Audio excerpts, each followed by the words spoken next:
ಪೂರ್ವಭಾವಿ ಸಮಾರಂಭದ ಉದ್ದೇಶವನ್ನು ಹೇಳಿ ಅವರಿಗೆ ಹಳ್ಳಿಗಳಿಗೆ ಮೌಖಿಕವಾಗಿ ವಿಷಯವನ್ನು ಪ್ರಸ್ತಾಪ ಮಾಡಿದ ನಿಮಿತ್ತವಾಗಿ ತಾವೆಲ್ಲ ಇಂದು ಇಲ್ಲಿ ಸೇರಿದಿರಿ. ಇದು 2026ನೇ ಇಸ್ವಿಗೆ ನಡೆಯುವಂಥ ಸಮಾರಂಭದ ಮೊದಲನೇ ಪೂರ್ವಭಾವಿ ಸಭೆ ಅಂತ ಹೇಳ್ತಾ, ಮೊದಲನೇ ದಿವಸ ಅಂದರೆ ಒಂದು 106 ಜನ ಸೇರಿದ್ದಾರೆ.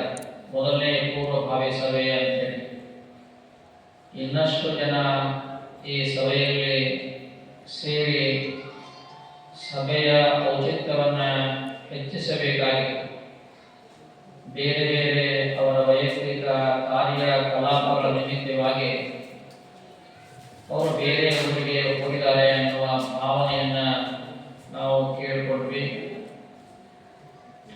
ಇರಲಿ, ಈ ಮೊದಲನೇದಾಗಿ ಸಭೆಯ ಉದ್ದೇಶವನ್ನು ನಿಮಗೆ ಹೇಳಬೇಕಾಗಿರುವಂತಹದ್ದು ಏನು ಅಂದರೆ, ಈಗಾಗಲೇ ಮೇ ತಿಂಗಳಿಂದ 2025 ಮೇ ತಿಂಗಳಿಂದ ನಿಮಗೆ ಗೊತ್ತಿರುವ ಹಾಗೆ ಹೊಸ ರಥವನ್ನು ಮಠಕ್ಕೆ ತಯಾರಿಸುವಂಥ ಕೆಲಸದ ನಿಮಿತ್ತವಾಗಿ ಒಂದು ಸಭೆಯನ್ನು ಕರೆದು ರಥಕ್ಕೆ ಬೇಕಾಗಿರ್ತಕ್ಕಂಥ ಕಟ್ಟಿಗೆಯನ್ನು ಅಣಿಗೊಳಿಸಿ ಆ ರಥದ ಕಾರ್ಯ ಪ್ರಾರಂಭ ಆಗಲಿ ಅಂತೇಳಿ ಹೊಳೆಯಾಲೂರಿನಲ್ಲಿ ಹಿರಿಯರೆಲ್ಲ ಸೇರಿಕೊಂಡು ಹೋಗಿ ರಥವನ್ನು ರಚನೆ ಮಾಡಲಿಕ್ಕೆ, ನಿರ್ಮಾಣ ಮಾಡಲಿಕ್ಕೆ ಪ್ರಾರಂಭಿಸಿರುವಂಥದ್ದು ತಮಗೂ ಕೂಡ ಗೊತ್ತಿದೆ. ಇದೇನು ಹೊಸ ವಿಷಯ ಅಲ್ಲ.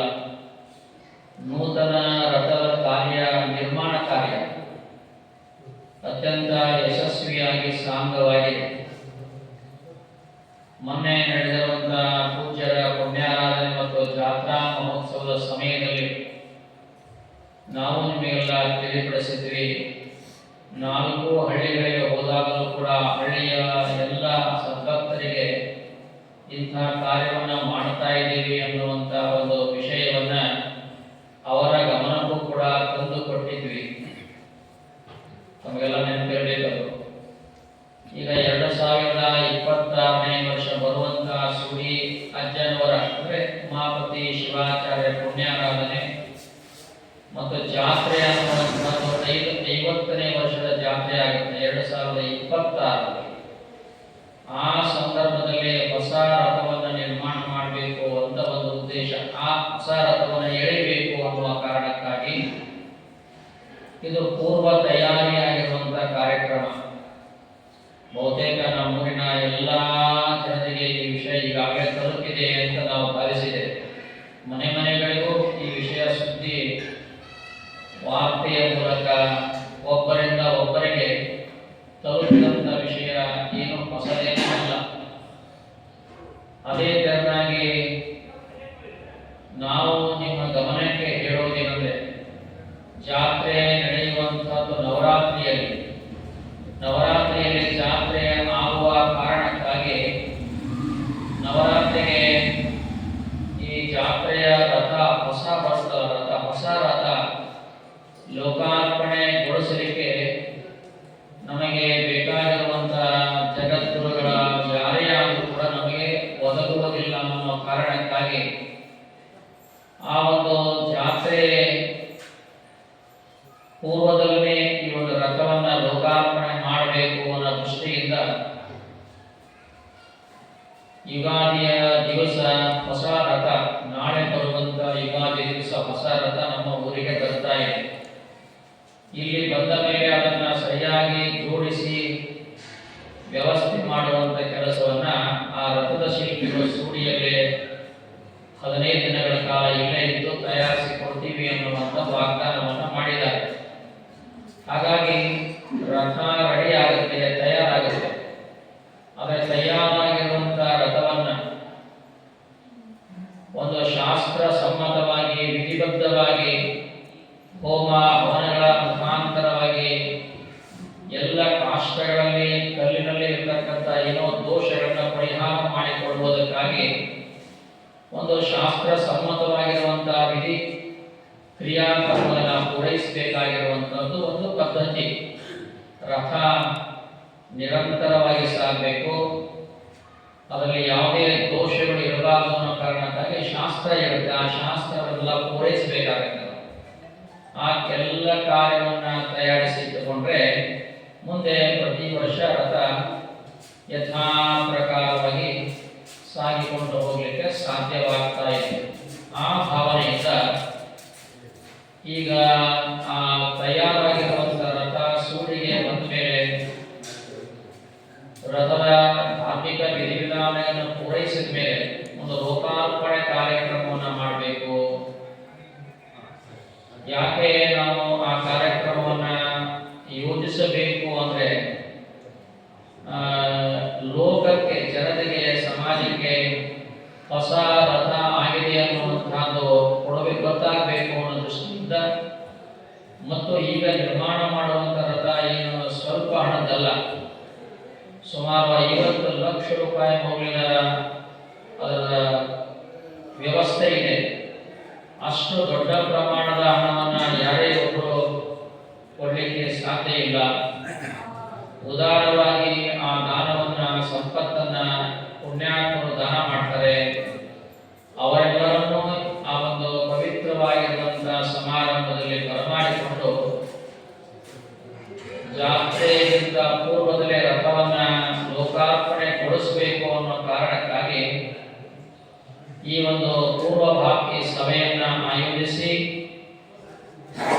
ಎಲ್ಲರನ್ನೂ ಕೂಡ ಇಲ್ಲಿ ತೊಡಗಿಸಿಕೊಡಬೇಕು ಅನ್ನೋ ಕಾರಣಕ್ಕಾಗಿ ಮಠದ ಯಾವುದೇ ಸಮಾರಂಭ, ಯಾವುದೇ ಕಾರ್ಯ ನಡೆದಾಗ ಸದಾ ಇಡೀ ಊರಿನ ಎಲ್ಲ ಸಮಾಜದವರನ್ನ ಎಲ್ಲರನ್ನೂ ಒಳಗೊಂಡು ನಡೆಸಿಕೊಂಡು ಬಂದಿರುವಂತಹ ಒಂದು ಸತ್ಪರಂಪರೆ ನಿಮಗೆಲ್ಲ ಗೊತ್ತಿದೆ.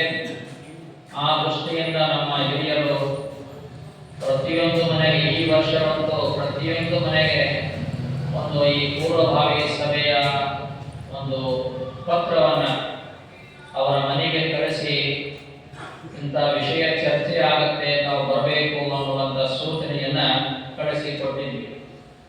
ಇದು ಒಂದು ಸ್ಥೂಲವಾಗಿರುವಂಥ ಚಿತ್ರಣ.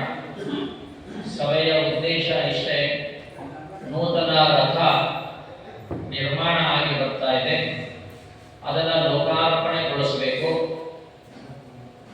ರಥ ಎಳೆಯುವಿಕೆ ಅದು ಸಾಂಗವಾಗಬೇಕು ಅನ್ನೋ ಕಾರಣಕ್ಕಾಗಿ ಒಂದು ಸಮಾರಂಭ ಆಯೋಜಿಸುವಂತ. ಆ ಸಮಾರಂಭಕ್ಕಾಗಿ ನಾವು ಸಂಕಲ್ಪ ಮಾಡಿದಂತೆ ವೀರಶೈವ ಧರ್ಮದ ಮೂಲ ಆಚಾರ್ಯರಾಗಿರುವಂಥ ಪಂಚಪೀಠದ ಜಗದ್ಗುರುಗಳನ್ನ ಬರಮಾಡಿಕೊಡಬೇಕು ಅನ್ನುವಂಥ ಒಂದು ವಿಚಾರವನ್ನ, ಸಂಕಲ್ಪವನ್ನು ಇಟ್ಕೊಂಡಿದ್ವಿ. ಆ ಸಂಕಲ್ಪ ಯಾಕೆ ಇಟ್ಕೊಂಡಿದ್ವಿ ಅಂತ ನಮಗೆ ಹೇಳಬೇಕಂದ್ರೆ, ಯಾವುದೇ ಒಂದು ಊರಿನ ಒಂದು ಮಠದ ಪಂಚಪೀಠಗಳ ಪರಂಪರೆಯ ಮಠಗಳು ಏನಾದರೂ ಒಂದು ಅತ್ಯಂತ ವಿಶೇಷವಾಗಿರುವಂತಹ ಸಮಾರಂಭಗಳನ್ನು ಆಯೋಜಿಸಿದಾಗ ಮೂಲ ಗುರುಗಳನ್ನ ಬರಮಾಡಿಕೊಳ್ಳುವಂತಹದ್ದು ಒಂದು ಪರಂಪರೆ. ಈಗ ನಮ್ಮ ಶ್ರೀಮಠ ಮತ್ತು ನಮ್ಮ ಸೂಡಿ ಗ್ರಾಮ ಈಗಾಗಲೇ ನೋಡಿದಂತೆ 5 ಜನ ಜಗದ್ಗುರುಗಳಲ್ಲಿ 3 ಜನ ಜಗದ್ಗುರುಗಳನ್ನ ನೋಡಿದೆ ಮತ್ತು ಅವರನ್ನ ಬರಮಾಡಿಕೊಂಡಿದೆ. ಶ್ರೀಮಠದ ಒಂದು ನೂತನ ಮಠದ ಮತ್ತು ಶ್ರೀಮಠದ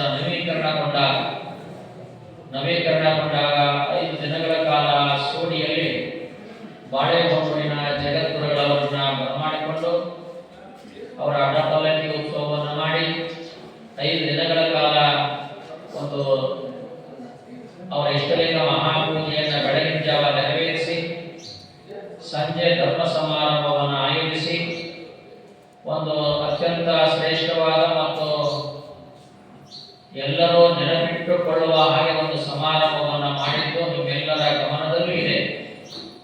ಯಾವ ವ್ಯವಸ್ಥೆಯನ್ನು ಕಡಿಮೆ ಮಾಡದ ಹಾಗೆ 4 ಹಳ್ಳಿಗಳು ಮತ್ತು ನಮ್ಮ ಸೂಡಿ ಗ್ರಾಮ ಸೇರಿಕೊಂಡು ಮತ್ತು ನಮ್ಮ ಮಠದ ಪರಂಪರೆಯ ಎಲ್ಲ ಶಿಷ್ಯರು ಯಾವುದೇ ಊರಾಗಿದೆ ಅವರೆಲ್ಲರನ್ನೂ ಬರಮಾಡಿಕೊಂಡು ಆ ಕಾರ್ಯ ಮಾಡಿದ್ದು ನಿಮ್ಮೆಲ್ಲರ ಗಮನದಲ್ಲಿದೆ. ಮತ್ತೊಂದು ಕಾರ್ಯಕ್ರಮ ಅಂದರೆ ಬಹಳ ವಿಶೇಷವಾಗಿ ನಡೆದುಕೊಂಡಿದ್ದು ಉಮಾಪತಿ ಕೊಟ್ಟೂರು ಬಸವೇಶ್ವರ ಶಿವಾಚಾರ್ಯರ ಪುಣ್ಯಾರಾಧನೆಯ ಶತಮಾನೋತ್ಸವ ಸಮಾರಂಭ. ಹಿಂದಿನ ಮಠದ ಪೂಜ್ಯರಾಗಿರ್ತಕ್ಕಂಥ ಕೊಟ್ಟೂರು ಬಸವೇಶ್ವರ ಶಿವಾಚಾರ್ಯರು ಅವರು ಲಿಂಗೈಕ್ಯರಾಗಿ ಚಿಕ್ಕರಯ್ಯ ಮಠದಲ್ಲಿ, ವಿಜಯ ಮಹಾಂತೇಶ್ವರ ಮಠದಲ್ಲಿ ಅವರು ಸಮಾಧಿ ಇದೆ.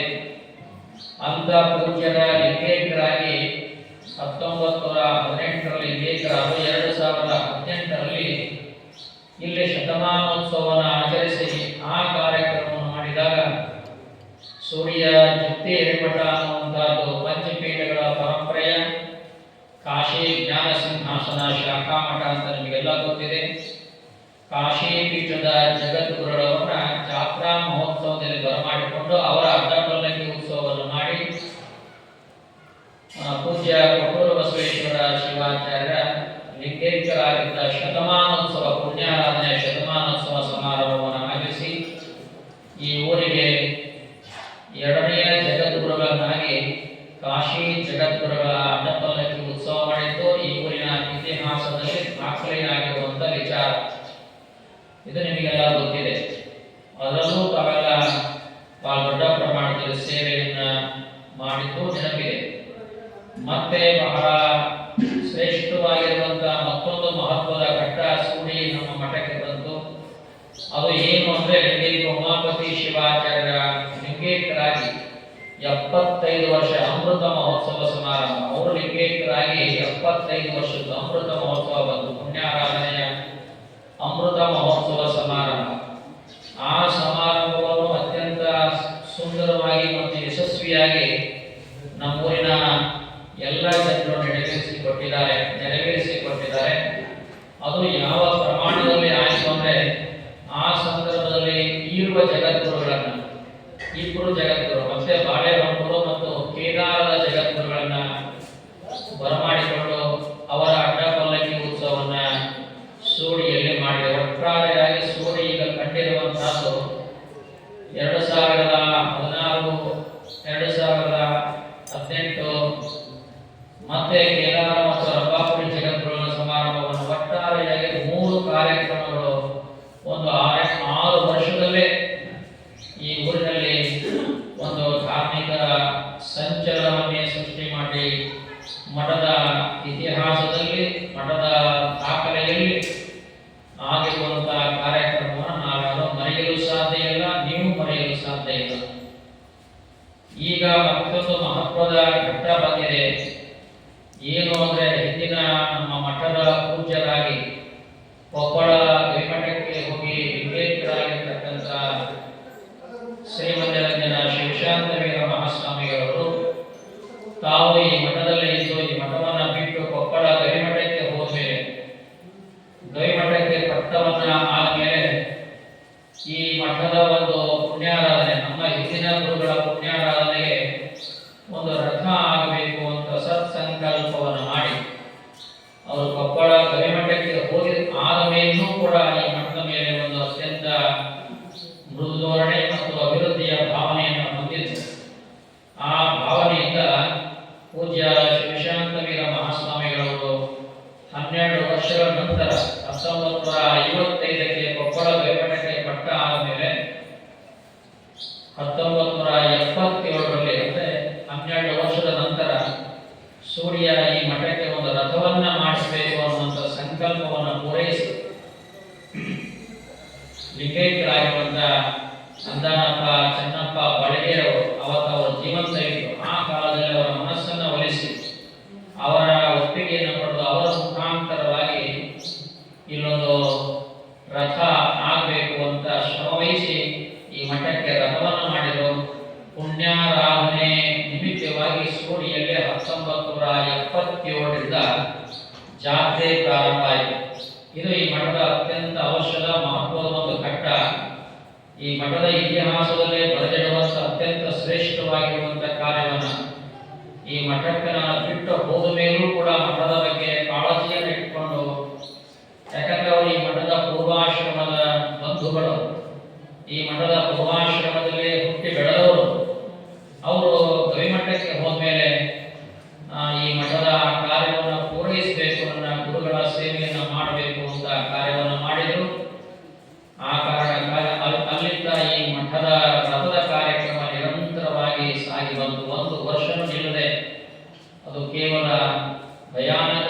ಆಗಿರುವಂತ ಕೊರೋನಾ ಅನ್ನುವಂತ ಒಂದು ಮಾರಿ ಏನು ಜಗತ್ತಿಗೆ ಬಂತಲ್ಲ, ಆ ಸಂದರ್ಭದಲ್ಲಿ ಒಂದು ವರ್ಷ ಹೊರತುಪಡಿಸಿ ಉಳಿದ ಎಲ್ಲ ವರ್ಷದಲ್ಲೂ ನಿರಂತರವಾಗಿ ಸಾಗಿಕೊಂಡು ಬಂದಿರುವಂತಹದ್ದು ಸುಳಿ ಚುಕ್ತಿ ಹಿರೇಮಠದ ಇತಿಹಾಸದಲ್ಲಿ ಜಾತ್ರೆ ನಿರಂತರವಾಗಿ ಸಾಗಿದ್ದ ಒಂದು ದಾಖಲೆಯಾಗಿರುವಂಥದ್ದು. ಅದು ಈ ವರ್ಷ ಮೊನ್ನೆ ನಾವು ಹೇಳಿದಲ್ಲ 49ನೇ ವರ್ಷದ ಜಾತ್ರೆ ಆಗಿದೆ. ಆದರೆ 77ರಲ್ಲಿ ನಿರ್ಮಾಣ ರಥ ಪೂಜ್ಯ ಶಿವಶಾಂತವೀರ ಸ್ವಾಮಿಗಳ ಸಂಕಲ್ಪದಂತೆ ನಿರ್ಮಾಣವಾಗಿರುವಂತಹ ರಥಕ್ಕೆ ಸುಮಾರು 12 ವರ್ಷಗಳ ಮೇಲ ಆ ರಥಕ್ಕೆ ಮನೆಯನ್ನು ನಿರ್ಮಾಣ ಮಾಡಿಲ್ಲ. ನಾವು ಪಟ್ಟ ಆಗಿದ್ದು 1980ರಲ್ಲಿ. ಸುಮಾರು 10 ವರ್ಷ 12 ವರ್ಷ ರಥ ಬಂದು ರಥಕ್ಕೆ ಮನೆ ಇರಲಿಲ್ಲ. ರಥದ ಮನೆ ಇಲ್ಲದಕ್ಕಾಗಿ ರಥ ಯಾವಾಗಲೂ ಹೊರಗಡೆ ಇಲ್ಲೇ ಇರ್ತಿತ್ತು. ಹೊರಗಡೆ ಇದ್ದಾಗ ರಥ ಗಾಳಿಗೆ, ಮಳೆಗೆ, ಬಿಸಿಲಿಗೆ ಏನೇ ಅದಕ್ಕೆ ವಸ್ತ್ರನೋ ಪ್ಲಾಸ್ಟಿಕ್ ಹಾಳಿನೋ ಕಟ್ಟಿ ನಾವು ಹಿರಿಯರೆಲ್ಲ ಜೋಪಾನ ಮಾಡಿದ್ರು ಸಹ ರಥ ಏನಾದ್ರು ಸ್ವಲ್ಪ ಕ್ಷೀಣ, ಗಾಳಿ, ಮಳೆ, ಬಿಸಿಲಿಗೆ ಹೀಗೆ ಕ್ಷೀಣವಾಗಿರುವಂತ ರಥ ಬಹಳ ಬಾರಿ ಸುಮಾರು 3 ಬಾರಿ ರಿಪೇರಿ ಮಾಡಿದ್ದೇವೆ.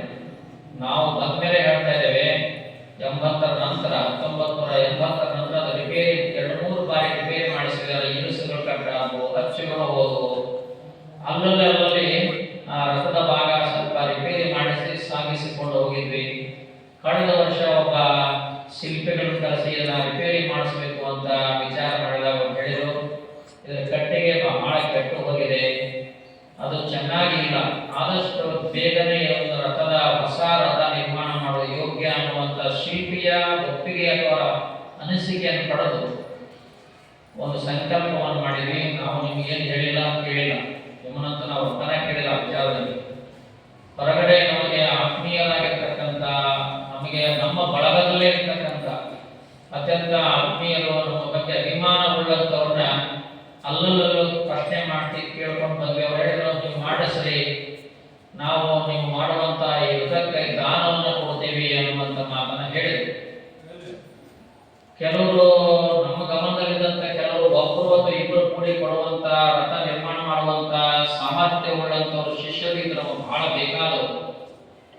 ಆದರೆ ಅಂಥವರಿಂದ ಹಣ ತರುವುದು ಬೇಡ ಅಂತ ಹೇಳಿ ಒಂದು ವಿಚಾರ ಮಾಡಿ ನಾವು ಬಯಸಿದ್ರೆ ಒಂದು ಧರ್ಮದ ಹಣ ಇರಲಿ, ಕರ್ಮದ ಹಣ ಬೇಡ ಅಂತ ಹೇಳಿ ಯಾರು ಪುಣ್ಯಾತ್ಮರು ಕೊಡುವಂತ ಮನಸ್ಸಿರ್ತಾರೆ ಅಂಥವ್ರಿಗೆ ನಾವು ಹೇಳಿದಾಗ ಎಲ್ಲರಿಗೂ ನಾವು ವಿಚಾರ ಹೇಳಿದ್ವಿ.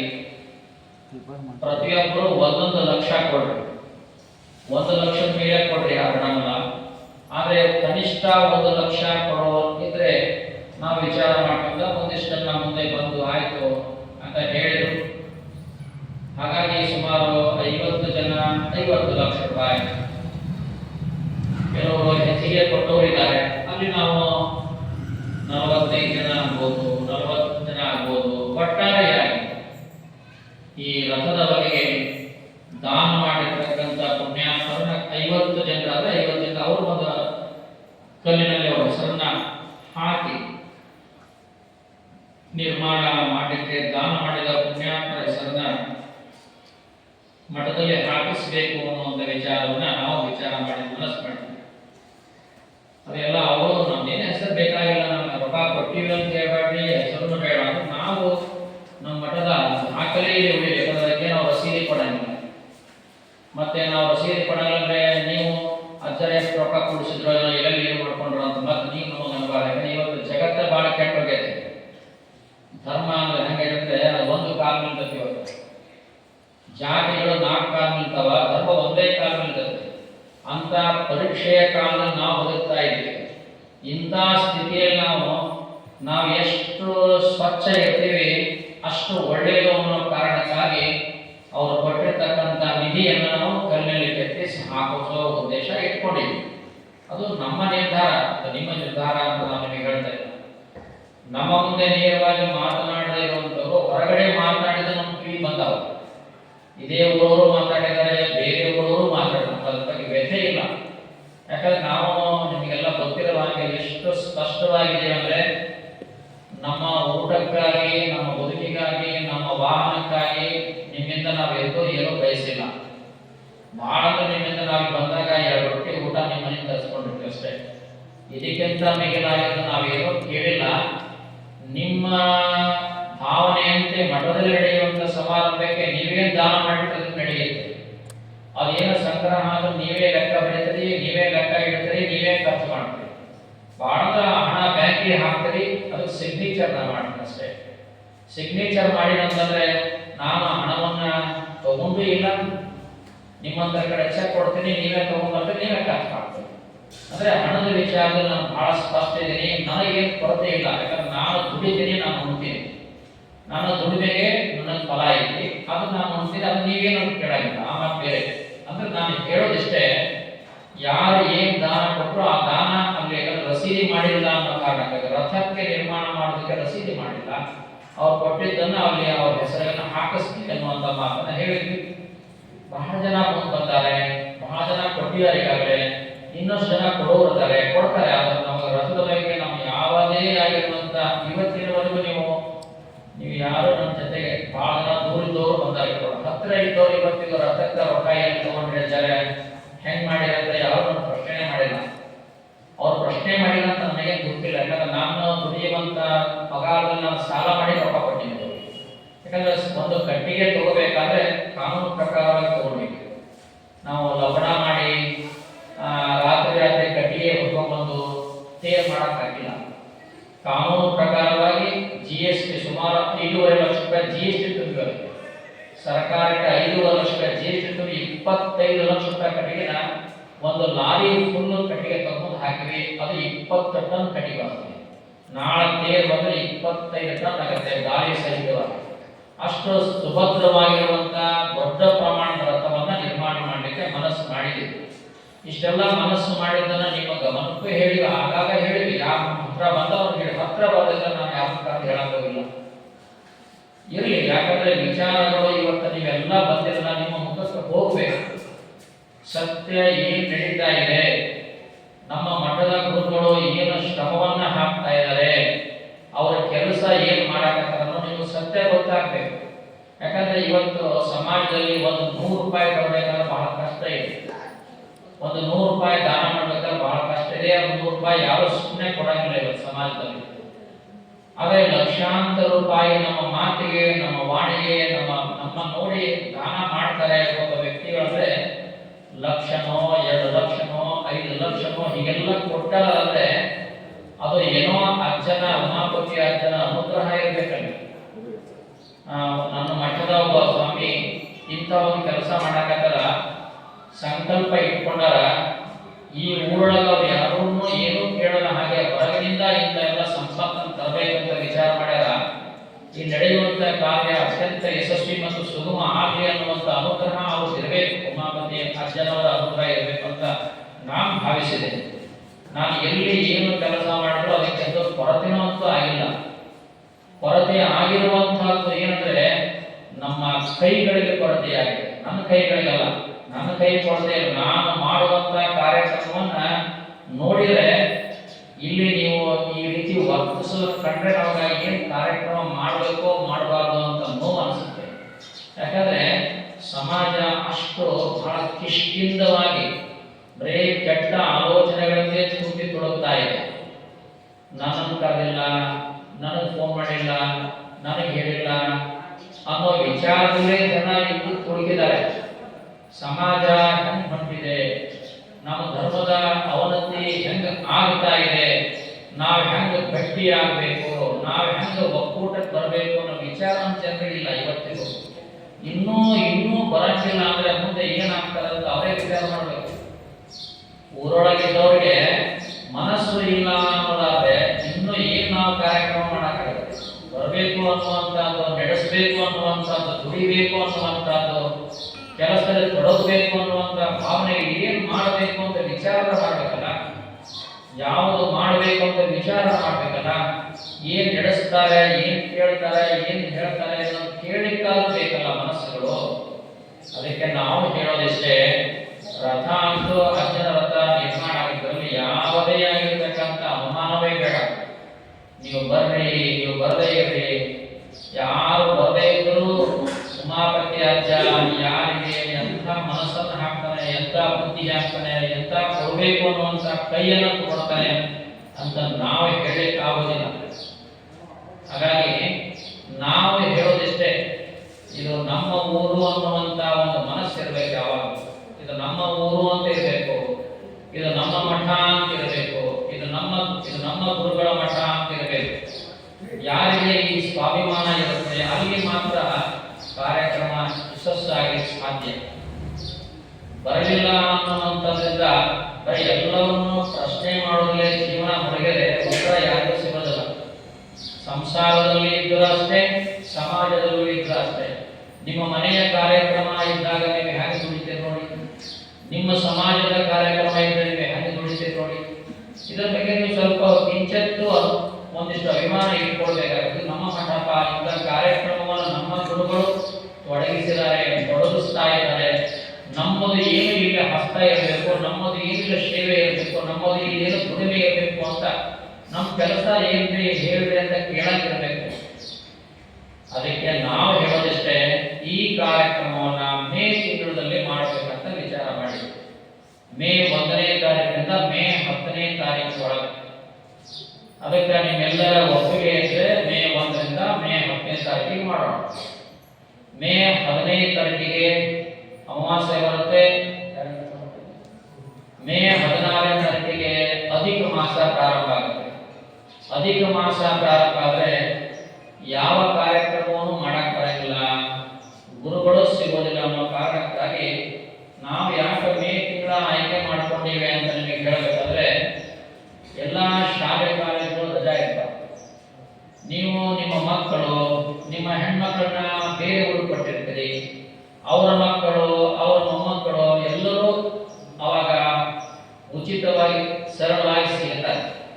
ಶಾಲೆ ಕಾಲೇಜಲ್ಲಿ ಇವತ್ತು ಮಕ್ಕಳಿಗೆ ಬಹಳ ದೊಡ್ಡ ಕಷ್ಟ ಅದು. ಈಗ ಮಕ್ಕಳ ಶಾಲೆ ಕಾಲೇಜು ಓದು ವಿದ್ಯಾಭ್ಯಾಸ ಬಿಟ್ಟು ಯಾರಿಗೂ ಬರಕ್ಕಾಗಲ್ಲ. ಈಗ ನಿಮ್ಮ ಮಕ್ಕಳ ಪರೀಕ್ಷೆದಲ್ಲಿ ಹೆಂಗೆ ಬಿಟ್ಟಾಗ ಅದಕ್ಕೆ ಏಪ್ರಿಲ್ ತಿಂಗಳಾಗಂದ್ರೆ ಪರೀಕ್ಷೆಗಳು ಬರ್ತಾವೆ, SSLC ಪರೀಕ್ಷೆ ಇರ್ತಾವ. ಏಪ್ರಿಲ್ 10 ಎಲ್ಲ ರಿಸಲ್ಟ್ ಕೊಡ್ತಾರೆ. ಏಪ್ರಿಲ್ 8 ಆಗುವವರೆಗೂ ಬಹುತೇಕ ಕರ್ನಾಟಕ ಸರ್ಕಾರ ಏಪ್ರಿಲ್ 8 ಆಗುವಾಗ PUC ಮತ್ತು SSLC ಪರೀಕ್ಷೆ ಘೋಷಣೆ ಮಾಡಿ ಮುಗಿದು ಹೋಗ್ಬಿಡ್ತಾವ. ಎಲ್ಲ ಮಕ್ಕಳ ಏಪ್ರಿಲ್ ಪರೀಕ್ಷೆಗಳು PUC ಮತ್ತು SSLC ಪರೀಕ್ಷೆಗಳು ಮುಗಿದಾವ. ಇನ್ನು ಸಣ್ಣ ಸಣ್ಣ ಮಕ್ಕಳು ಅಂತೂ ಏಪ್ರಿಲ್ 10ಕ್ಕೆ ರಿಸಲ್ಟ್ ಆಗಬಹುದು. ಸರ್ಕಾರ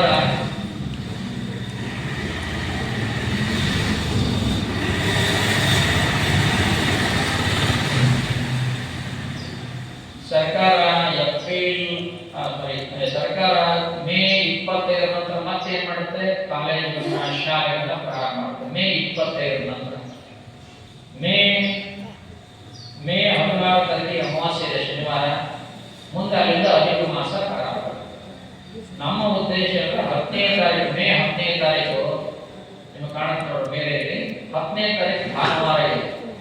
9ನೇ ತಾರೀಕು 2ನೇ ಶನಿವಾರ ಇದೆ. ಯಾರಾದ್ರೂ ಸರ್ಕಾರಿ ನೌಕರಿಗಳಿದ್ದಾರೋ ತೊಂದರೆ ಆಗ್ತಿದ್ರೆ ಅವರಿಗೆ ಅನುಕೂಲ ಆಗಲಿ ಅನ್ನೋ ಕಾರಣಕ್ಕಾಗಿ ಮೇ 9 ಮತ್ತು ಮೇ 10 ಸೂಕ್ತ ಅಂತ ಅದಕ್ಕೆ ಮೇ 10ರ ಒಳಗಾಗಿ, ಮೇ 1ನೇ ತಾರೀಕಿನಿಂದ ಮೇ 10ನೇ ತಾರೀಕಿನ ಒಳಗಾಗಿ ಒಟ್ಟಾರೆ ಈ ಕಾರ್ಯಕ್ರಮವನ್ನ ಆಯೋಜಿಸಬೇಕು ಅನ್ನುವಂತ ಒಂದು ಸಂಕಲ್ಪವನ್ನ ಇಟ್ಕೊಂಡಿದ್ದೀವಿ. ಒಂದು ವಿಚಾರವನ್ನ ಇಟ್ಟಿದ್ರೆ ನಿಮ್ಗೆ ಗಮನ ಕೊಡಬೇಕು. ನೀವೆಲ್ಲರೂ ಮಾಡೋಣ ಅಂದ್ರಷ್ಟೇ ಮಾಡೋದು, ನಮ್ದೇನು ಅಭ್ಯಂತರ ಇಲ್ಲ. ಯಾಕಂದ್ರೆ ಇದಕ್ಕೆ ಶ್ರಮ ಬಹಳ ಇದೆ. ಮತ್ತೆ ಈ ಸಮಾರಂಭ ಆಯೋಜಿಸಬೇಕಂದ್ರೆ ಈಗ ನಿಮಗೆ ಹೇಳಿದ ನಾವು 3 ಜನ ಜಗದ್ಗುರು ನಮ್ಮ ಊರಿಗೆ ಬಂದಾರ ಅಂತ ಹೇಳಿ, 5 ಮಂದಿ ಒಳಗೆ 3 ಜನ ಬಂದಾರ. ಇನ್ನೆಷ್ಟು ಜನ ಹುಡುಗಿ 2 ಹುಡುಗರು, ಹೌದಾ? ಇನ್ನು 2 ಹುಡುಗರು. ನಮ್ಮ ಪೀಠದ ಜಗದ್ಗುರುಗಳು ಕಾಶಿಯವರು ಬಂದಾರ, ಕೇದಾರ ಪೀಠದ ಜಗದ್ಗುರು ಮಧ್ಯದಲ್ಲಿ ಅವರು ಬಂದಾರ, 1ನೇ ಪೀಠದ ಜಗದ್ಗುರು ರಂಭಾಪುರಿಯವರು ಬಂದಾರ. 2 ಬಾರಿ ಬಂದಾರ. ಅಡ್ಡ ಪಲ್ಲಕ್ಕಿ ಹಲವು ಬಾರಿ ಬಂದಾರ, ಅಡ್ಡ ಪಲ್ಲಕ್ಕಿ 2 ಬಾರಿ ಬಂದಾರ.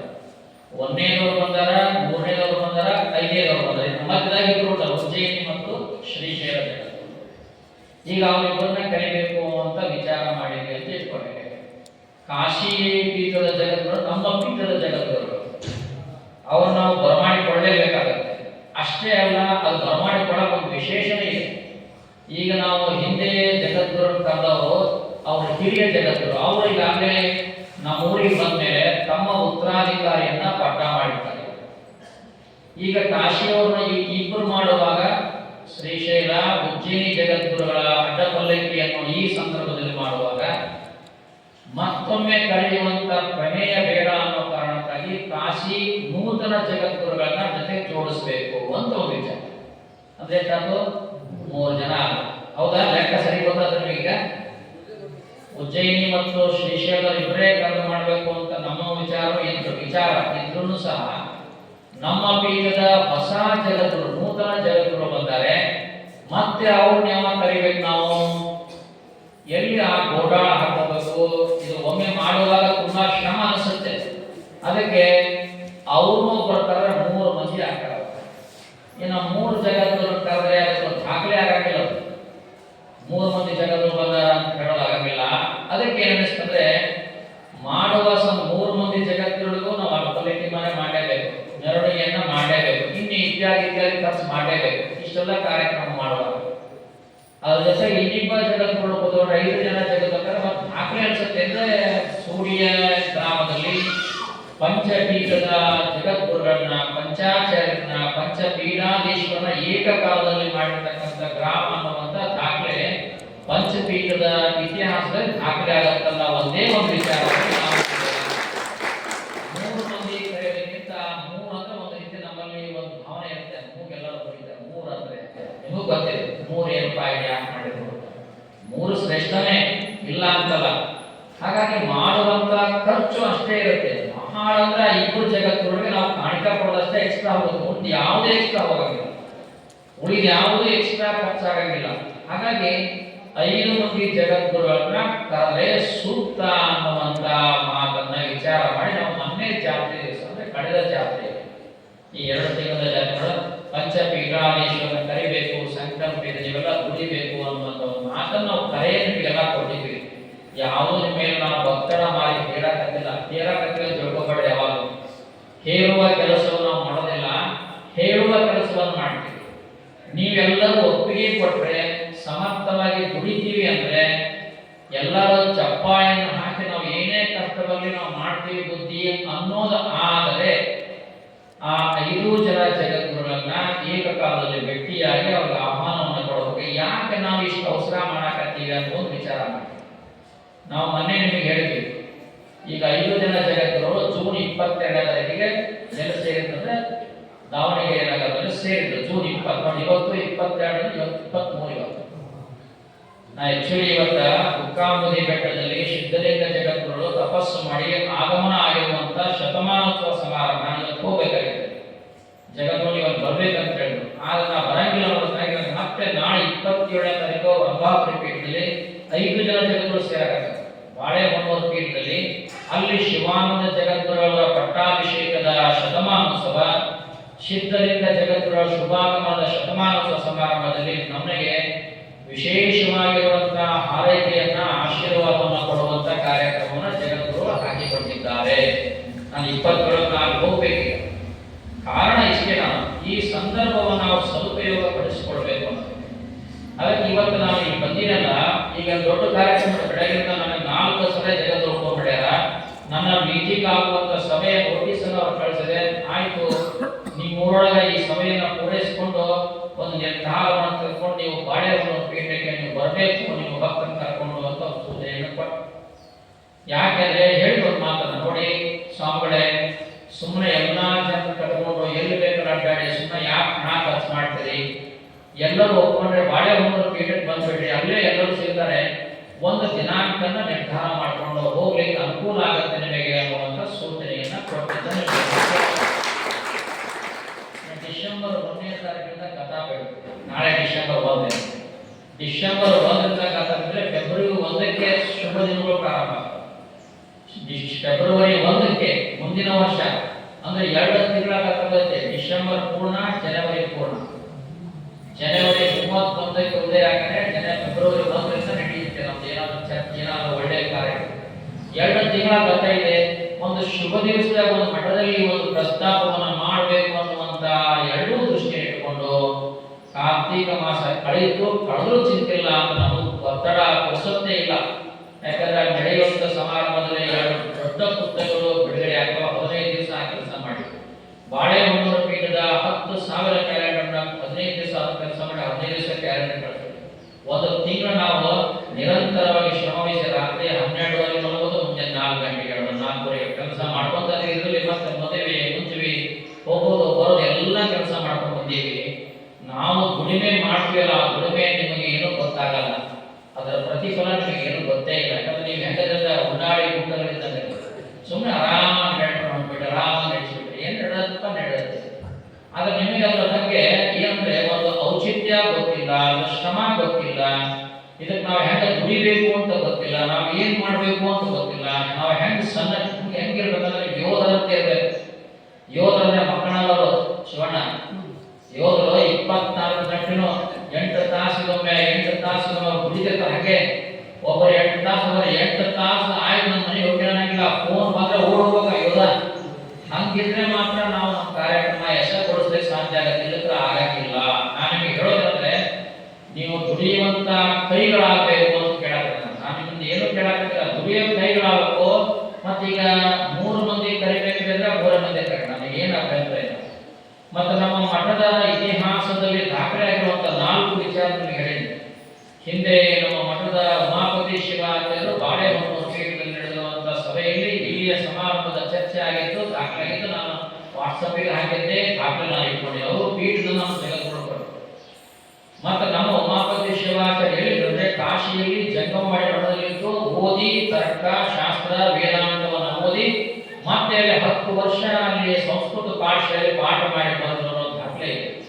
ಇನ್ನು ಕೊಟ್ಟೂರು ಬಸವ ಶಿವಾಚಾರ್ಯ ಮಾಡಿದ ಸಾಧನೆ ಅಂತ ನಾವ್ಯಾರು ಬರೆಯಕ್ಕಾಗಲ್ಲ. ಅದು ಎಂಥದ್ದು ಅಂದ್ರೆ ಇವತ್ತು ನಾವೇನು ನಮ್ಮ ವೀರಶೈವ ಸಮಾಜಕ್ಕೆ ದೊಡ್ಡ ಕಣ್ಣು ಅಂದ್ರೆ ಒಂದು ಅಖಿಲ ಭಾರತ ವೀರಶೈವ ಮಹಾಸಭಾ, ಮತ್ತೊಂದು ಶ್ರೀಮದ್ ವೀರಶೈವ ಶಿವಯೋಗ ಮಂದಿರ. ಶಿವಯೋಗ ಮಂದಿರವನ್ನ ನಿರ್ಮಾಣ ಮಾಡುವಾಗ ಆನಗಲ್ಲ ಕುಮಾರ ಶ್ರೀಗಳ ಜೊತೆಗೆ ಓಡಾಡಿದಂತವರೇ ಅದು ನಮ್ಮ ಮಠದ ಕೊಟ್ಟೂರು ಬಸವೇಶ್ವರ ಶಿವಾಚಾರ್ಯ ಘಟಕ ನಮಗೆ ಹೆಮ್ಮೆ ಅನಿಸುತ್ತೆ. ಮತ್ತೆ ಇನ್ನೊಂದು ಹೆಮ್ಮೆ ಅಂದ್ರೆ ಈ ಮಠದ ಅಂದ್ರೆ ಈ ಪರಂಪರೆಯ ಮಠಕ್ಕೆ ಸ್ವಾಮಿಗಳಾಗಿ ದೊಡ್ಡ ಮಠವಾಗಿರುವಂತಹ ಕೊಪ್ಪಳ ಗವಿಸಿದ್ದೇಶ್ವರ ಮಠಕ್ಕೆ ಸ್ವಾಮಿಗಳಾದವರು ಶಿವಶಾಂತವೀರ ಸ್ವಾಮಿಗಳು, ಅವರಿಗಿನ ಮೊದಲಾದವರು ದಶಾಂತವೀರ ಸ್ವಾಮಿಗಳು. ಇಲ್ಲಿ ಪಟ್ಟ ಆಗಬೇಕಾಗಿತ್ತು. ಇಲ್ಲಿ ಪಟ್ಟ ಆಗುವುದಕ್ಕಿಂತ ಒಂದು 6-8 ತಿಂಗಳ ಮುಂದೆ ಅಲ್ಲಿಯ ಹಿಂದಿನ ಘಟ್ಟದ ಶಿವಶಾಂತವೀರ ಸ್ವಾಮಿಗಳು ಲಿಂಗೇತರಾಗಿ ಬರೆದಿಟ್ಟರು, ಇಲ್ಲ ನನ್ನ ನಂತರ ಈ ಮಠಕ್ಕೆ ಪಟ್ಟ ಆಗಬೇಕಾಗಿರುವಂತ ವ್ಯಕ್ತಿ ಯಾರಾದ್ರೆ ಸುಡಿ ಕಿತ್ತಿರುವ ಶ್ರೀಕಂಠ ಶಾಸ್ತ್ರಿಗಳಂತ ಬರೆದಿಟ್ಟರು. ಅದೇ ಅವರೇ ಗುರುನಂಜಯ್ಯ ತಂದೆ ಹೇಳಿದ್ರು, ಗುರುನಂಜಯ್ಯ ಅಂತ ಹೇಳಿ.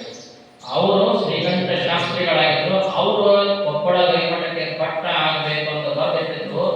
ಅವರು ಕೊಪ್ಪಳ ಮಠಕ್ಕೆ ಹೋದ್ರು, ಸೂಡಿ ಮಠ ಅನಾಥ ಆಯ್ತು, ಮತ್ತು ಸೂಡಿ ಮಠ ಉಮಾಪತಿ ಶಿವಾಚಾರ್ಯ ಹೋದ್ರು. ಅವ್ರು ಹೋದ್ಮೇಲೆ ಶಿವಶಾಂತವೀರ ಸ್ವಾಮಿ ಉಮಾಪತಿ ಶಿವಾಚಾರ್ಯ ಬಂದ್ರು. ಅವರು ಮಠ ಬಿಟ್ಟು ಹೋದ್ರು. ಮಠ ಬಿಟ್ಟು ಹೋದ್ರು. ಈ ಮಠದ ಬಗ್ಗೆ ಬಹಳ ಕಟ್ಟುರತೆ ಇತ್ತು, ಕರುಣೆ ಇತ್ತು. ಮಠ ನಾವೆಲ್ಲ ಬಿಟ್ಟು ಹೊರಟ್ವಿ, ಮಠ ಹಿಂಗಾಗ್ಬಿಟ್ರೆ ನಾಶ ಆಗತ್ತೆ, ಮಠ ಬೆಳಿಬೇಕು, ಉದ್ಧಾರ ಆಗತ್ತೆ. ಅವ್ರು ಯಾವಾಗಲೂ ಬಂದು ತಮ್ಮ ಬೆತ್ತರಿದ್ರೆ ಕಲ್ಲನ್ನ ಕಟ್ಟಿಗೆಯನ್ನು ಅಳತಿ ಮಾಡ್ತಿದ್ರು. ತಮ್ಮ ಬೆತ್ತರಿದ್ರೆ ಇದಕ್ಕೆ ಇಷ್ಟು ಕೂಡ್ ಬೇಕಾಗತ್ತೆ, ಬೆತ್ತದ ಅಳತಿ ಮಾಡಿ ಕಲ್ಲು ಹಾಕ್ಸೋದು. ಈ ಗದ್ದಿಗೆ ಉಮಾಪತಿ ಶಿವಾಚಾರ್ಯ ಗದ್ದಿಗೆ ಎಲ್ಲ ಗದ್ದಿಗೆ ಇಮಾರತಿನ ಕಲ್ಲಿನ ಇಮಾರತಿ ಮಾಡಿದ್ದಾರೆ. ಶಿವಶಾಂತವೀರ ಸ್ವಾಮಿಗಳು ಕೊಪ್ಪಳಕ್ಕೆ ಹೋದ್ಮೇಲೆ ಅಂತ ನಮಗೆಲ್ಲ ಗೊತ್ತಿದೆ. ಇಷ್ಟೆಲ್ಲ ದೊಡ್ಡ ದಾಖಲೆ ಇರುವಂತ ಮಠ ಇದು. ಈ ಮಠದಲ್ಲಿ ನಡೆಯುವಂತಹ ಕಾರ್ಯಕ್ರಮ ಯಾವುದೂ ಸಾಮಾನ್ಯವಾಗಿ ನಡೆದಿಲ್ಲ. ನಮ್ಮ ಅವಧಿಯಲ್ಲೂ ಕೂಡ ಈಗ ನಿಮಗೇನು ಕಮ್ಮಿ ನಾವು ಮಾಡಿಲ್ಲ. ಆದ್ರೆ 3 ಜನ ಜಗದ್ಗುರುಗಳನ್ನ ಬರಮಾಡಿಕೊಂಡ್ವಿ. ಆಮೇಲೆ ಇನ್ನೊಂದು ಬಹಳ ಹೊಸದಾಗಿರುವಂತಹ ಈ ಮಠ ಮಾಡಿದ ಕೆಲಸ ಅಂದ್ರೆ ಈ 3 ಮಾಡಿದ ಕೆಲಸ ನಿಮಗೆಲ್ಲ ಗೊತ್ತಿರಬೇಕು ಮಕ್ಕಳಿಗೆ. ಉಜ್ಜಯಿನಿಯ ಸಿದ್ಧಲಿಂಗಕ್ಕೆ ಸಿದ್ದೇಶ್ವರ ಜಗತ್ ಸಿದ್ದೇಶ್ವರ ಜಗತ್ತೋಡ ಅಟಪಲ್ಲಕ್ಕಿ ಮಹೋತ್ಸವ ಗಜೇಂದ್ರಗಡಕ್ಕೆ ಗೊತ್ತಾಗಿದೆ. ಗಜೇಂದ್ರಗಡದಲ್ಲಿ ಅವರ ಅಟಪಲ್ಲಕ್ಕಿ ಉತ್ಸವ ನಿರ್ಮಾಣ ಬರಬೇಕು, ಅವರು ಸ್ವಾಗತ ಮಾಡಬೇಕಂದಾಗ 1 ವಾರಕ್ಕಿಂತ ಪೂರ್ವದಲ್ಲಿ ಒಂದು ಜನಾಂಗದವರು ನಾನು ಅದರ ಬಗ್ಗೆ ಯಾವ ಜನಾಂಗ ಅಂತ ಹೇಳಕ್ಕೆ ಹೋದ್ರೆ ಯಾರು ತಪ್ಪು ನಡೆದ ಘಟನೆ ಇದು. ಬಹುತೇಕ ನಿಮ್ಮ ತಂದೆ ನಿಮ್ಮ ಅಜ್ಜಿ ಬಗ್ಗೆ ನಿಮಗೆ ಯಾರಿಗೂ ಗೊತ್ತಿಲ್ಲ, ಯಾರಿಗೂ ಗೊತ್ತಿಲ್ಲ. ಒಂದು ಜನಾಂಗದವರು ಅದನ್ನ ಅತ್ಯಂತ ವಿರೋಧ ಮಾಡಿ, ಅವಾಗಿನ ಕಾಲದಾಗ ಕಾರ್ ಇರಲಿಲ್ಲ, ಫೋನ್ ಇರಲಿಲ್ಲ. ನಾನು ಹೇಳೋದಿಗೆ 47 ವರ್ಷಕ್ಕಿಂತ ಪೂರ್ವದಲ್ಲಿ ಅವರಿಂದ ಹೊರಟಿದ್ರು. ಇನ್ನೇನು ಗಜೇಂದ್ರ ಪಟ್ಟಣಕ್ಕೆ ಬರಬೇಕು, ಇಲ್ಲಿಯ ಭಕ್ತರು ವಿಚಲಿತರಾಗಬೇಕು. ಏನಪ್ಪಾ ಊರೊಳಗ ಸಮಾಜ ಅವರ ಅಡ್ಡಪಲ್ಲಕ್ಕಿ ನಮ್ಮಲ್ಲಿ ಮಾಡೋ ಹಾಗಿಲ್ಲ, ಮಾಡಿದ್ರೆ ತೊಂದರೆ ಆಗುತ್ತೆ ಅಂತ ಅನಾಹುತವನ್ನು ಸೃಷ್ಟಿ ಮಾಡಿದ್ದಕ್ಕಾಗಿ ಇಲ್ಲಿಯ ಸಮಾಜದವರು ವಿಚಲಿತರಾಗಿ ಸೂರ್ಯ ಸಂಬಂಧಗಳಿದ್ವು. ಎಲ್ಲ ಗಜೇಂದ್ರಗಳಿರ್ತಕ್ಕಂಥ ಮನೆತನಗಳು ಸೂರ್ಯ ಸಂಬಂಧಗಳಿದ್ವು. ಒಬ್ಬರಿಗೊಬ್ಬರು ಪರಸ್ಪರವಾಗಿ ಚರ್ಚಿಸಿ ಇನ್ನೇನು ಮಾಡೋದು ಅಂತ ವಿಚಾರ ಮಾಡಿ ಹೊರಟಿದ್ದಾರೆ ಜಗದ್ಗುರುಗಳು. ಗಜೇಂದ್ರಗಳ ತಪ್ಪಿದ್ರೆ ಹತ್ತಿರ ಇರುವಂತಹ ಹಳ್ಳಿಯನ್ನು ಸೂರ್ಯ ಅಂತೇಳಿ ಸೂರ್ಯ ಕರ್ಕೊಂಡು ಬಂದು ಉಜ್ಜಯಿನಿ ಜಗದ್ಗುರುಗಳ ಅಡ್ಡಪಲ್ಲಕ್ಕಿ ಮಹೋತ್ಸವ ಆಗಿತ್ತು. ನಮ್ಮ ಊರಿನ ಮೊದಲ ಜಗದ್ಗುರು ಈ ಊರಿಗೆ ಬಂದಂಥದ್ದು. ಆದರೆ ನಮ್ಮ ಸೂರ್ಯ ಭಕ್ತರು ಕರೆದಿಲ್ಲ, ಗಜೇಂದ್ರಗಳ ಭಕ್ತರು ಸ್ವಾಗತ ಮಾಡಿದ್ರು. ಆಗಿದ್ದ ಪಲ್ಲಕ್ಕಿ ಸೂರ್ಯ ಅನ್ನೋದು ನಿಮಗೆಲ್ಲ ತಿಳುವಳಿಕೆ ಇರುತ್ತೆ. ಯಾಕಂದ್ರೆ ಇತಿಹಾಸ ಎಂದೂ ಸುಳ್ಳಾಗಲ್ಲ. ಇತಿಹಾಸದ ಅರಿವು ನಿಮಗೆಲ್ಲ ಇರಬೇಕು. ಮಠ ಏನ್ ಕೆಲಸ ಮಾಡುತ್ತೆ ಗೊತ್ತಿರಬೇಕು. ನಮ್ಮಲ್ಲಿ ಯಾವುದೇ ಜಾತಿ ನಾವು ನೋಡಂಗಿಲ್ಲ, ಯಾರನ್ನೂ ನೋಡಂಗಿಲ್ಲ. ಎಲ್ಲರನ್ನು ಕರಿತೀವಿ, ಎಲ್ಲರ ಜೊತೆಗೆ ಇರ್ತೀವಿ, ಎಲ್ಲರ ಜೊತೆ ಊಟ ಮಾಡ್ತೀವಿ, ಎಲ್ಲರನ್ನು ಬೆಳೆಸೋ ಪ್ರಯತ್ನ ಮಾಡ್ತೀವಿ ಅಂತ ಎಲ್ಲರನ್ನ ಹೊಗಳೋ ಪ್ರಯತ್ನ ಮಾಡಿದ್ವಿ. ಹೊಗಳೋ ಸ್ವಾಮಿಗಳೇ ಬೇರೆ, ನಾವು ಹೊಗಳೋಕೆ ಹೋಗಲ್ಲ, ತೆಗಳೋಕೆ ಹೋಗಲ್ಲ. ನೀವೆಷ್ಟೇ ಪರೀಕ್ಷೆ ಮಾಡಿ, ನೀವೆಷ್ಟೇ ನಮ್ಮ ಮೇಲೆ ಕಲ್ಲು ಎಸರಿ, ನೀವು ಕಲ್ಲು ಎಸೆದ್ರು ಕೂಡ ನಾವು ನಿಮಗೆ ಹೂವನ್ನೇ ಸುರಿಸ್ತೀವಿ ಹೊರತು ಕಲ್ಲನ್ನ ಎಸೆಯಲು ಹೋಗೋದಿಲ್ಲ. ನೀವು ಬೇಕಾಗಿ ಮಾಡಿ ಕೊಡ್ತಕ್ಕಂಥ ಎಂಥ ಅಪಮಾನದ ಶಬ್ದಗಳಿರಲಿ, ಮಾನವನ್ನ ಕಳೆಯುವಂತ ಶಬ್ದಗಳಿದ್ರು ಕೂಡ ಆ ಮಾನವ ಶಬ್ದಗಳಲ್ಲ, ಅವು ಭಗವಂತನ ಬಾಯಿಂದ ಬಂದ ಹೂಗಳು ಅಂತ ತಿಳ್ಕೊಂಡು ನಾವು ಹೋಗ್ತೀವಿ ಹೊರತು ಮಾನ ಅಪಮಾನ ಅನ್ನುವಂಥದ್ದು ಭಗವಂತನ ಪಾದಕ್ಕೆ ಅಂತ ತಿಳ್ಕೊಂತೀವಿ ಹೊರತು ನಾವು ಯಾರ ಮೇಲೂ ಕೆಟ್ಟದನ್ನ ಮಾಡಲಿಕ್ಕೆ ಬಯಸುವುದಿಲ್ಲ.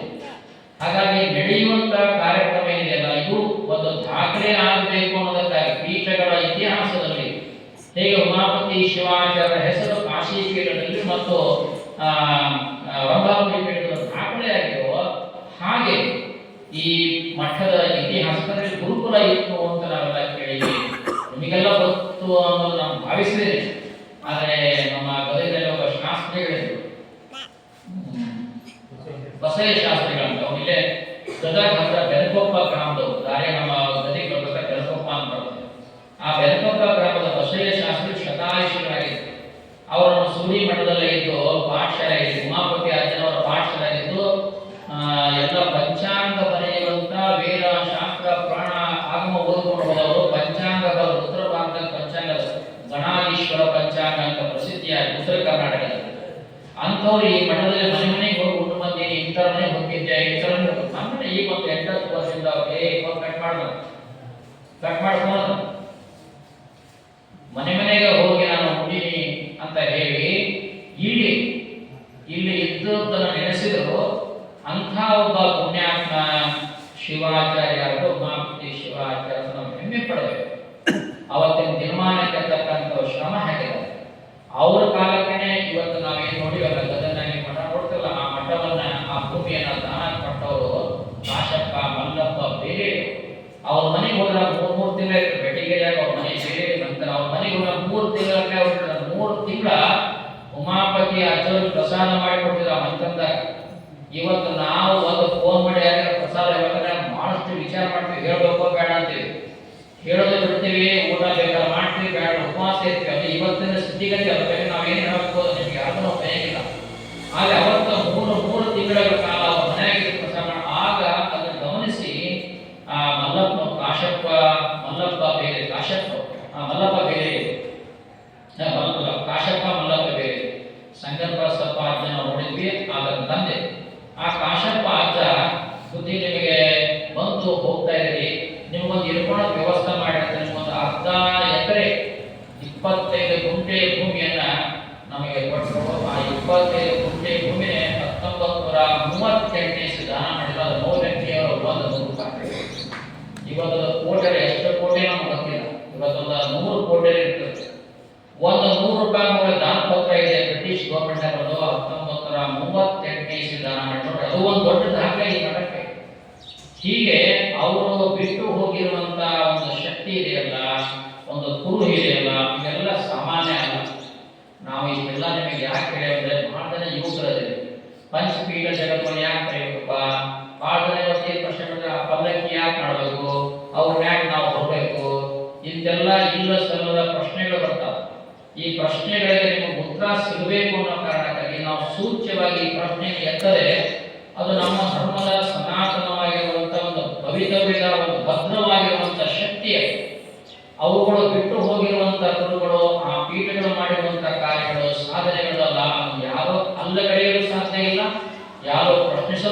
ಇಲ್ಲ. ಅದರ ಸಾಧನೆ, ಅದರ ಹಿರಿಮೆ, ಅದರ ಗರಿಮೆ ಅತ್ಯದ್ಭುತವಾಗಿರುವಂತಹ ಇವತ್ತು ಜಗತ್ತು ಹೊರಡೆ ಅದನ್ನೇ ನೋಡ್ತಾ ಇದೆ. ಈಗ ನಾವು ಹೇಳಿದೆ, ಇವತ್ತು ನಾನು ಅಲ್ಲಿ ಹೋಗ್ಬೇಕಾಗಿತ್ತು ಅಂತ ಹೇಳಿದೆ, ನಾಳೆ 27 ತಾರೀಕಿಗೆ ಹೋಗ್ತೀನಿ ಅಂತ. ಈಗಾಗಲೇ 25 ಊರಿನವರು ಪಂಚಪೀಠದ ಜಗತ್ತು ಅಡಪಲ್ಲಕ್ಕೆ ಬರೆಸ್ಬಿಟ್ಟಾರೆ. ಈಗಾಗಲೇ ನಾವೇನೋ 4-5 ಕೂತ್ಕೊಂಡಿದ್ವಿ. ಏಪ್ರಿಲ್ದಲ್ಲಿ ನಾನು ನಿಮ್ಗೆ ಹೇಳಿದೆ, ಏಪ್ರಿಲ್ದಲ್ಲಿ ಕೂಡಲ ಸಂಘದಲ್ಲಿ ಇದೇ ನಮ್ಮ ಹುಡುಗ ಶಾಸಕ ವಿಜಯಾಂತ ಕಾಶ್ಯಪ್ನವರು ಪಂಚಪೀಠದ ಜಗತ್ತು ಅಡಪಲ್ಲಕ್ಕೆ ದಿನಾಂಕ ಕೇಳಗಲ್ಲ ಅಂತ ನಾನು ಹೇಳಿದ್ದೀನಿ.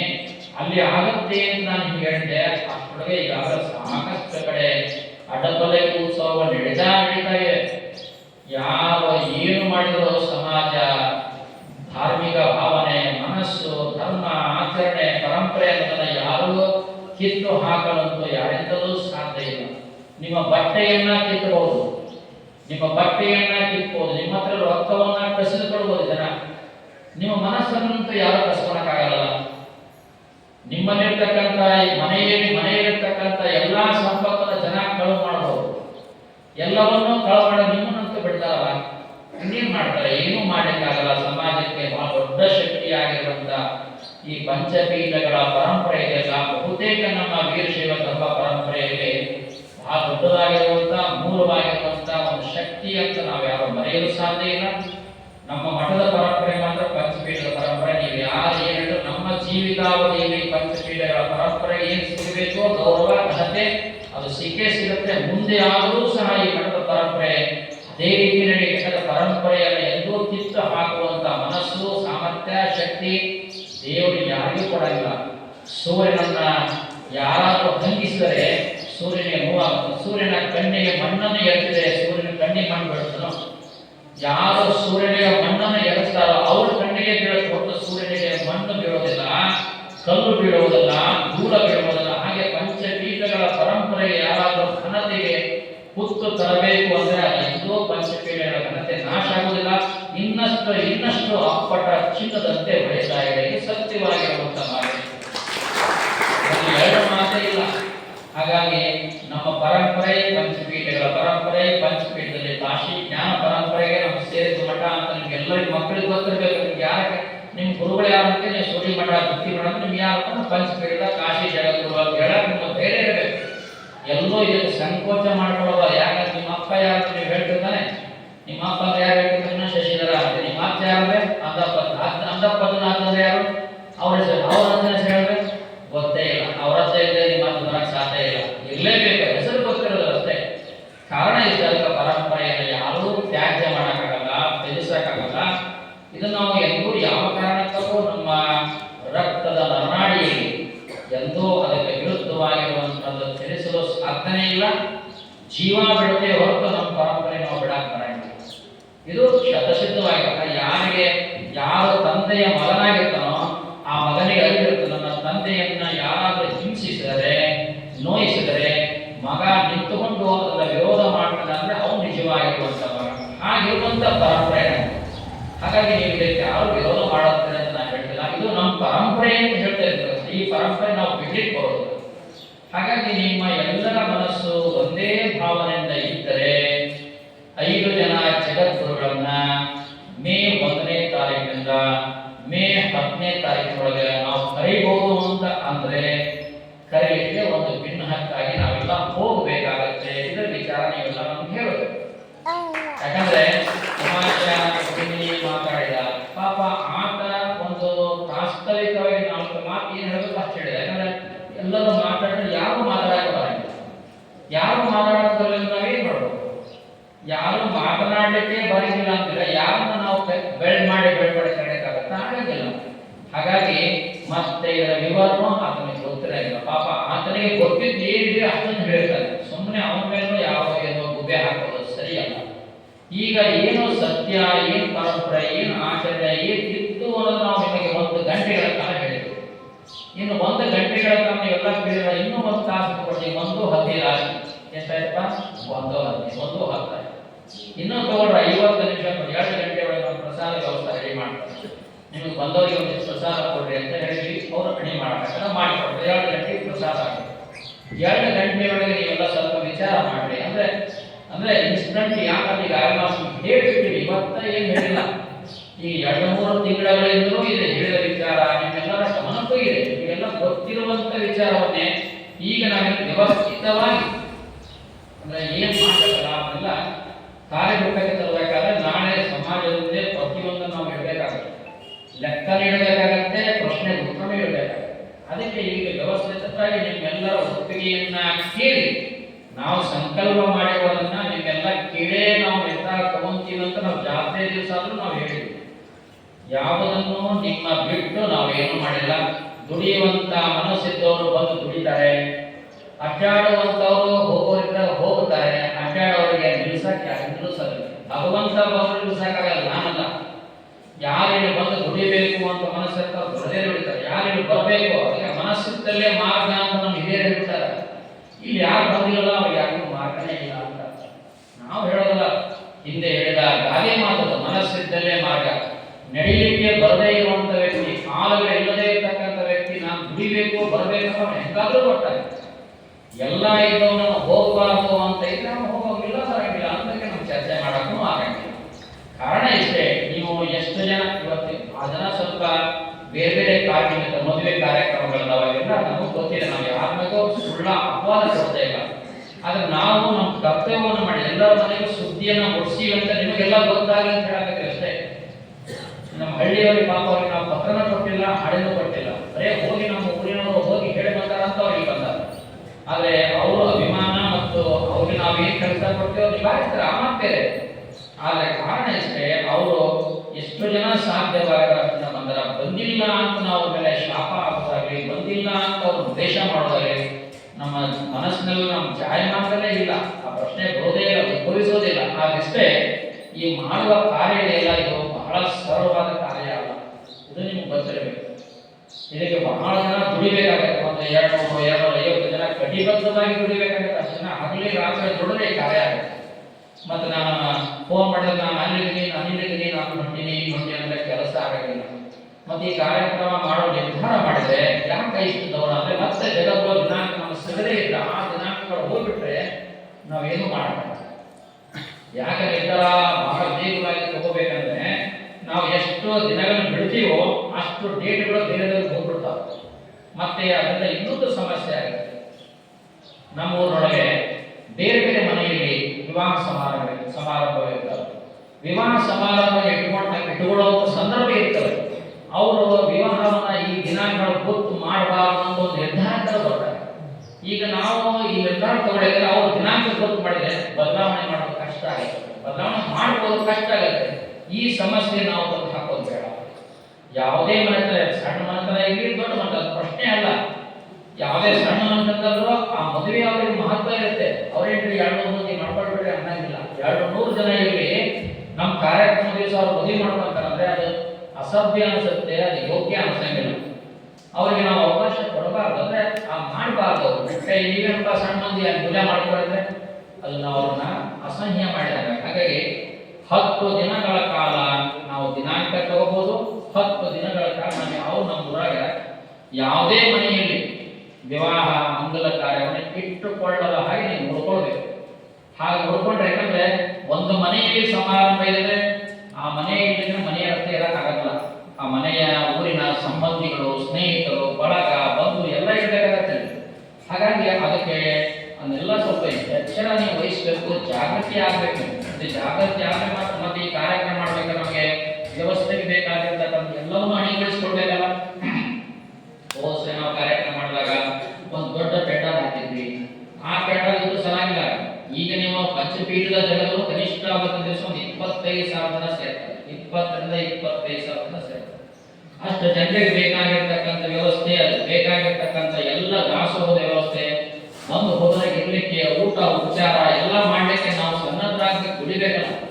ನೀವು ಇದರಲ್ಲಿ ನಿಮ್ಮ ಮನಸ್ಸನ್ನ ತೊಡಗಿಸಿದ್ರೆ, ನಿಮ್ಮ ಒಪ್ಪಿಗೆಯನ್ನು ಸೂಚಿಸಿದ್ರೆ, ಒಬ್ಬೊಬ್ಬರೇ ಎದ್ದು ತಗೊಂಡ್ಬಿಟ್ರೆ ಒಬ್ಬೊಬ್ಬರೇ ಹೇಳ್ಬಿಡಿ, ಯಾರು ಅವ್ರಿಗೆ ಎದ್ದು ತಗೊಳ್ಳೋದು ಹೇಳೋದು ಆಯ್ತು ನಾವು ಮಾಡಿ ಜನ ನಾವು ಎತ್ತಿ ದುಡ್ತೀವಿ.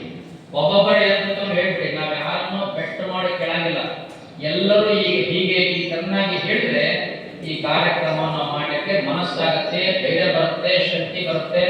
ನೀವು ನಿಮ್ಮ ಜೊತೆಗೆ ಮತ್ತೆ 10 ಜನ ಕರ್ಕೊಂಡು ಬರ್ತೀವಿ. ಯಾಕಂದ್ರೆ ಯಾರಿಗೆ ಯಾವ ಕೆಲಸ ಮಾಡೋ ತಾಕತ್ತಿರುತ್ತೆ ಅಂತ ತಿಳ್ಕೊಳ್ಬೇಕು. ಒಂದು ಮನೆಯನ್ನ ಕಟ್ಟುವಾಗ ದೊಡ್ಡ ಕಲ್ಲುಗಳನ್ನೇ ಮನೆ ಕಟ್ಟಕ್ಕಾಗಲ್ಲ. ಚೀಪ ಕಲ್ಲುಗಳು ಕೂಡ ಅಷ್ಟೇ ಮಹತ್ವ ಇರ್ತವೆ. ಮನೆ ಕಟ್ಟುವಾಗ ದೊಡ್ಡ ದೊಡ್ಡ ಕಲ್ಲನ್ನು ಮನೆ ಕಟ್ಟಿದ್ರೆ ಮನೆ ಬಿದ್ದು ಹೋಗುತ್ತೆ. ಒಬ್ಬ ಸಣ್ಣ ಹುಡುಗನ ಸೇವೆಯೂ ಅಷ್ಟೇ ಮಹತ್ವ ಇರುತ್ತೆ. ಒಬ್ಬ ಬಾಲಕನ ಸೇವೆಯೂ ಅಷ್ಟೇ ಮಹತ್ವ ಇರುತ್ತೆ. ಒಬ್ಬ ವೃದ್ಧೆಯ ಸೇವೆಯೂ ಅಷ್ಟೇ ಮಹತ್ವ ಇರುತ್ತೆ. ಒಬ್ಬ ತಾಯಿಯ ಸೇವೆಯೂ ಅಷ್ಟೇ, ಒಬ್ಬ ಯುವತಿಯ ಸೇವೆಯೂ ಅಷ್ಟೇ. ಅದಕ್ಕೆ ಎಲ್ಲರೂ ನೀವು ಇದರಲ್ಲಿ ಭಾಗಿಯಾಗುತ್ತೀರಿ ಅನ್ನುವಂತ ಮುಖ್ಯವಾಗಿರ್ತಕ್ಕಂಥ ಒಂದು ವಿಚಾರವನ್ನು ನಮಗೆ ಹೇಳಿದ್ರೆ ಈ ಕಾರ್ಯಕ್ರಮವನ್ನ ಒಂದು ನಿರ್ಧಾರ ಮಾಡ್ತೀವಿ. ಮತ್ತೆ ಇದಕ್ಕಾಗಿ ಮತ್ತೊಂದು ಮೀಟಿಂಗ್ ಮಾಡೋ ಅವಶ್ಯಕತೆ ಇಲ್ಲ. ಮತ್ತೊಂದು ಮೀಟಿಂಗ್ ಮಾಡಿ ನಿರ್ಧಾರ ಕೊಡೋಕೆ ನಮ್ಮ ಹತ್ರ ಟೈಮ್ ಇಲ್ಲ. ಮತ್ತೆ ನಾವು ಇಲ್ಲಿ ಬರ್ಬೇಕಂದ್ರೆ ಮುಂದೆ ಬರ್ಬೇಕಂದ್ರೆ ಮತ್ತೆ ಪ್ರಥಮ ಪ್ರಕಟಣೆ ತಗೊಂಡ ಬರ್ಬೇಕು. ನಿಮ್ಗೆ ನಾವು ಪ್ರಥಮ ಪ್ರಕಟಣೆ ಅಂದ್ರೆ ಈ ಕಾರ್ಯಕ್ರಮ ಮಾಡ್ತೀವಿ, ನಮ್ಮ ಜನ ಹಿಂಗಂತಾರೆ, ಜಗತ್ಗಳು ಒಪ್ಪೆ ಕೊಟ್ಟಾಗ ಆ ಡೇಟ್ ಕೊಟ್ಟು ಅವಾಗ ಎಲ್ಲ ಕಡೆ ಸಂಚಾರ ಆಗುತ್ತೆ, ಎಲ್ಲ ಕಡೆ ಇನ್ನೂ ಪ್ರಸಿದ್ಧಿ ಆಗುತ್ತೆ. ಇದನ್ನು ಎಲ್ಲರೂ ಏನ್ ಹೇಳ್ತಿದ್ರು ಒಬ್ಬೊಬ್ಬರೇ ಹೇಳೋ ಕೆಲಸ ನೀವು ಮಾಡಬೇಕು ಅಂತ ನಾವು ನಿಮ್ಮನ್ನ ಹೇಳ್ತೀವಿ. ಮತ್ತೆ ಈ ಸಮಾರಂಭ 5 ಜನ ಜಗದ್ಗುರು ಕರ್ಕೊಂಡ್ ಬರೋದಾದ್ರೆ 3 ಜನ ಅಂದ್ರೂ 5 ಜನ ಅಂತ ಇಟ್ಕೊಳ್ಳೋಣ. ನಿಮ್ಮ ಅಭಿಪ್ರಾಯ ಕೇಳಿ ನಿರ್ಧಾರ ಬರ್ತೀನಿ, ನಾನು ಯಾವುದೇ ಹೇಳಂಗಿಲ್ಲ. ಆ ಕಾರ್ಯಕ್ರಮಕ್ಕಿಂತ ಪೂರ್ವದಲ್ಲಿ ಅಂದ್ರೆ ಆ ಜಗದ್ಗುಳ ಕಾರ್ಯಕ್ರಮಕ್ಕಿಂತ ಪೂರ್ವದಲ್ಲಿ ಅವತ್ತಿನ ದಿನ ಬಿಟ್ಟು ಹಿಂದೆ 4 ಅಂದ್ರೆ 5 ದಿನ ಕಾರ್ಯಕ್ರಮ ಮಾಡಬೇಕು. 5 ದಿವಸ ಕಾರ್ಯಕ್ರಮ ಮಾಡಿದ್ರೆ ಒಂದು ಕಾರ್ಯಕ್ರಮಕ್ಕೆ ಒಂದು ಮೆರಗು ಬರುತ್ತೆ. ಮೆರಗೋದಕ್ಕಿಂತ ಜನ ಒಂದು ಸಂಗ್ರಹ ಆಗಲಿಕ್ಕೆ ಸಾಧ್ಯ ಆಗುತ್ತೆ. ಒಮ್ಮಿಂದೊಮ್ಮೆ ಒಂದೇ ದಿವಸಕ್ಕೆ ಜನವನ್ನ ಜೋಡಿಸೋದು, ಯಾಕಂದ್ರೆ ನಮ್ಮೂರು ಜನ ನಿಮ್ಮೂರು ಜನ ಅಂತ ಅನ್ನಂಗಿಲ್ಲ. ಯಾವ ಜನ ಹೆಂಗಂದ್ರೆ ಕುಂಭಕರ್ಣ ಇದ್ದಾಗ ಎದ್ದ ಬಿಡ್ತಾರ ಮನೆಗೆ 6 ದಿನ ಗಂಟೆ ಮನೆ ಬಿಡ್ತಾರೆ. ಅದಕ್ಕೆ ಇವಾಗ ನಿಲ್ಲಿಸ್ಕೊಂಡು ಹೋಗ್ಬಾರಕ 5 ದಿನ ಬೇಕು ನಮಗೆ. ಅದಕ್ಕೆ ಎಲ್ಲಾ ಊರೊಳಗೆ ನಿಮ್ಮೂರಂದ್ರೆ ಎಲ್ಲಾ ಊರೊಳಗೆ ಹಿಂಗಾಗಿ ನಾವು ನೋಡಿರ್ತೀವಲ್ಲ ಎಲ್ಲ ಕಡೆ 5 ದಿನ ನಾವು ಕಾರ್ಯಕ್ರಮಕ್ಕೆ ನೋಡೋಣ. ಶಿವಪ್ಪ ನಮ್ಮ ನಗರ ಯಾರೋ ಗಿರಿ ಶಿವಪ್ಪ ಅದಕ್ಕೆ ಯಾಕಂದ್ರೆ ನೀವು ನಗ್ತಿದ್ದ ನಮ್ಮ ಚಲೋ ಯಾಕಂತಂದ್ರೆ 5 ದಿನ ಕಾರ್ಯಕ್ರಮ ವಿಶೇಷವಾಗಿ ಆಯೋಜಿಸುವುದರಿಂದ ಖರ್ಚು ಹೆಚ್ಚಾಗುವುದು ನಿಜ. ಆದರೆ ಸಮಾರಂಭ, ಒಂದು ಊರು, ಒಂದು ಸಿಂಗಾರ ಎಲ್ಲ ರೀತಿ ಆಗುತ್ತೆ. ಒಂದು ರೀತಿಯ 5 ದಿನ ನಮ್ಮ ಊರಾಗ ಪಲ್ಲಕ್ಕಿ ಬರ್ತದೆ. ಅವತ್ತಂತ ಊರು ಒಂಥರ ನವವಧು ನಂತ ಸಿಂಗಾರ ಆದ್ರೆ ಬಹಳ ಚಂದ ಲೈಟಿನ ಒಂದು ಅಲಂಕಾರವಾಗಲಿ, ಊರಿನ ತುಂಬಾ ಮನೆಗಳ ತುಂಬಾ ಮನಸ್ಸಿನ ತುಂಬಾ ಎಲ್ಲ ಆಗಲಿ. ಮತ್ತೆ ನಾವೇನ್ ಕಾರ್ಯಕ್ರಮ ಮಾಡಿದ್ರು 5 ಜನ ನೀವು ಏನಿದ್ರು 5 ದಿನ ಮಾಡಿದ್ರು 5 ದಿನ ನಿಮ್ಮ ಮನೆ ನೀವೇ ಬಡಿ ಹಚ್ಬಾರ್ದು. ಮುಂಜಾನೆ ಜಳಕ ಮಾಡಿ ನಿಮ್ಮ ಕೂಡಿ ಬಂದ ನಿಮ್ಮ ಮಕ್ಕಳು ಮೊಮ್ಮಕ್ಕಳು ಎಲ್ಲ ಮಾಡಕ್ಕೆ ಹೋಗ್ಬೇಡ್ರಿ. ಬೆಳಗ್ಗೆ ಮಾಡುವಂತ ಟಿಫಿನ್ನು ಮಠದಲ್ಲೇ, ಮಧ್ಯಾಹ್ನ ಮಾಡುವಂತ ಊಟನೂ ಮಠದಲ್ಲೇ, ರಾತ್ರಿ ಮಾಡುವಂತ ಊಟವೂ ಮಠದಲ್ಲೇ ಮಾಡಿ ಮನೆಗೆ ಹೋಗಿ ಮಲಗಕ್ಕೆ ಹೋಗಷ್ಟೇ. ಮತ್ತೆ ನೀವು ಊಟ ಮಾಡಿ ಮಠದ ಕಾರ್ಯಕ್ರಮ ಬರಂಗಿಲ್ಲ. ಮುಂಜಾನೆ ಹಿಡ್ಕೊಂಡು ಸಂಜೆ ಮಠ ಕಾರ್ಯಕ್ರಮ ಇರ್ತದೆ. ನಿಮಗೆ ನೋಡುವಂತ ಕಾರ್ಯಕ್ರಮವನ್ನ ಆಯೋಜಿಸಬೇಕು ಅಂತ ಒಂದು ವಿಚಾರ ಇದೆ. ಇವೆಲ್ಲ ಒಂದು ಸೊಬಗನ, ಇದೊಂದು ಬಹಳ ದೊಡ್ಡ ಅವಕಾಶ ನಮ್ಮ ಜೀವಿತಾವಧಿಯಲ್ಲಿ. ಕೊನೆಯದಾಗಿ ನಮ್ಮ ಜೀವಿತಾವಧಿಯಲ್ಲಿ ಇದೊಂದು ಅತ್ಯಂತ ಶ್ರೇಷ್ಠವಾದ ಕಾರ್ಯಕ್ರಮ, ಕೊನೆಯ ಕಾರ್ಯಕ್ರಮ ಅಂತ ನಾವು ಬಯಸಿ ಆ ಕಾರ್ಯಕ್ರಮವನ್ನು ಮಾಡಬೇಕು ಅನ್ನೋ ಹಂಬಲದಿಂದ ನಾವು ಇಷ್ಟ ಸನ್ನದ್ಧರಾಗಿ 50 ಲಕ್ಷ ರೂಪಾಯಿ ನಿಮ್ಮನ್ನ ಕೇಳಿದಾಗ ನಾವು ರಥ ಮಾಡಕ್ಕೆ ಹಾಕಿವಾಗ ನೀವೇ ತಿಳ್ಕೊಳ್ಬೇಕು. ಈ ಕಾರ್ಯಕ್ರಮ ಮಾಡಬಹುದು 50-60 ಲಕ್ಷ ಬೇಕು. ಅದೇನು ಕಮ್ಮಿ ಇಲ್ಲ. 50-60 ಲಕ್ಷ. ಇನ್ನು ತೇರಿ ಮನೆ ಕಟ್ಟಕ್ಕೆ 10 ಲಕ್ಷ ಬೇಕು. ತೇರಿ ಮನೆ ಕಟ್ಟಕ್ಕೆ 10 ಲಕ್ಷ, ತೇರಿ 50 ಲಕ್ಷ, 60 ಲಕ್ಷ. ನೀವು ಕಾರ್ಯಕ್ರಮ ಮಾಡಕ್ಕೂ 60 ಲಕ್ಷ ಬೇಕು. ನಾನು 5 ರೂಪಾಯಿ ಕೊಡ್ತೀನಿ, 1000 ರೂಪಾಯಿ ಕೊಡ್ತಿದ್ರೆ ಏನು ಆಗಂಗಿಲ್ಲ. ಇದೆಲ್ಲ ನೀವೇ ವಿಚಾರ ಮಾಡ್ಬೇಕು. ಯಾಕಂದ್ರೆ ನಾನು ಪಟ್ಟಿ ಹತ್ತಕ್ಕೆ ನಿಮ್ಮ ಜೊತೆಗೆ ಆಗ್ತೀನಿ. ನಾನು ತೇರಿಗೆ ಹಣ ಸಂಗ್ರಹ ಮಾಡೀನಿ, ನನ್ನ ಕೆಲಸ ಮುಗಿತು. ಅರ್ಧ ಕೆಲಸ ನಾನು ಮಾಡೀನಿ, ಇನ್ನು ಅರ್ಧ ಕೆಲಸ ನಿಮಗೆ ಬಿಟ್ಟಿನಿ. ನೀವು ವಿಚಾರ ಮಾಡ್ಬೇಕು. ನೀವು ಪಟ್ಟಿ ಹಾಕಕ್ಕೆ ಹೋಗ್ಬೇಕು, ನಾನು ಪಟ್ಟಿ ಹಾಕಕ್ಕೆ. ನಾನು ಲೀಸ್ಟ್ ಕೊಡ್ತೀನಿ. ಎಷ್ಟು ಜನ ಕೊಟ್ಟಾರ 50 ಮಂದಿ ಜನ ಅವ್ರು ರೊಕ್ಕ ಕೇಳೋರು.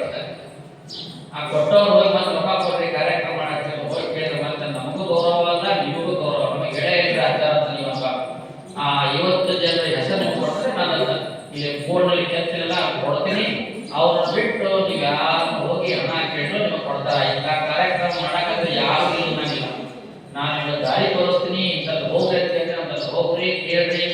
ನಮ್ಮ ಊರಿನವರೇ ಬೇರೆ ಬೇರೆ ಭಾಳ ಜನ ಒಬ್ಬರ ಹತ್ರ 25,000, 11,000 ಯಾರು ತೋಡ್ರಿ ಕಾರ್ಯಕ್ರಮ ಮಾಡಿ ಭಾಳ ಚಲೋ ಆಗುತ್ತೆ.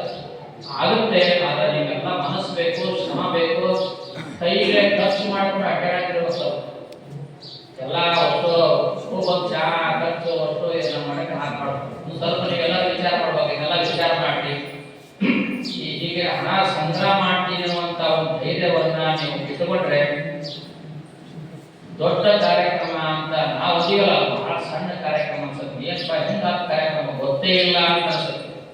ಇದೆಲ್ಲ ನಿಮ್ಮ ಭಾವನೆಗೆ, ನಿಮ್ಮ ಮಸ್ತಕಕ್ಕೆ, ನಿಮ್ಮ ಬುದ್ಧಿಗೆ, ನಿಮ್ಮ ಮನಸ್ಸಿಗೆ ಎಲ್ಲ ಕೊಟ್ಬಿಟ್ಟು ನಾವು ಈಗ ಕೊಟ್ಟಿವಿ. ಊಟ ಮಾಡೋ ಜವಾಬ್ದಾರಿ ನಿಮ್ದು. ನೀವು ಹೆಂಗೆ ಊಟ ಮಾಡ್ತೀರಿ, ಹೆಂಗೆ ಊಟ ಮಾಡಿರಿ. ಸರಿಸ್ಬೇಕು ಅಂದ್ರೆ ಸರಸ ವಿಚಾರ ಮಾಡೋಣ ಗೊತ್ತಿಲ್ಲ.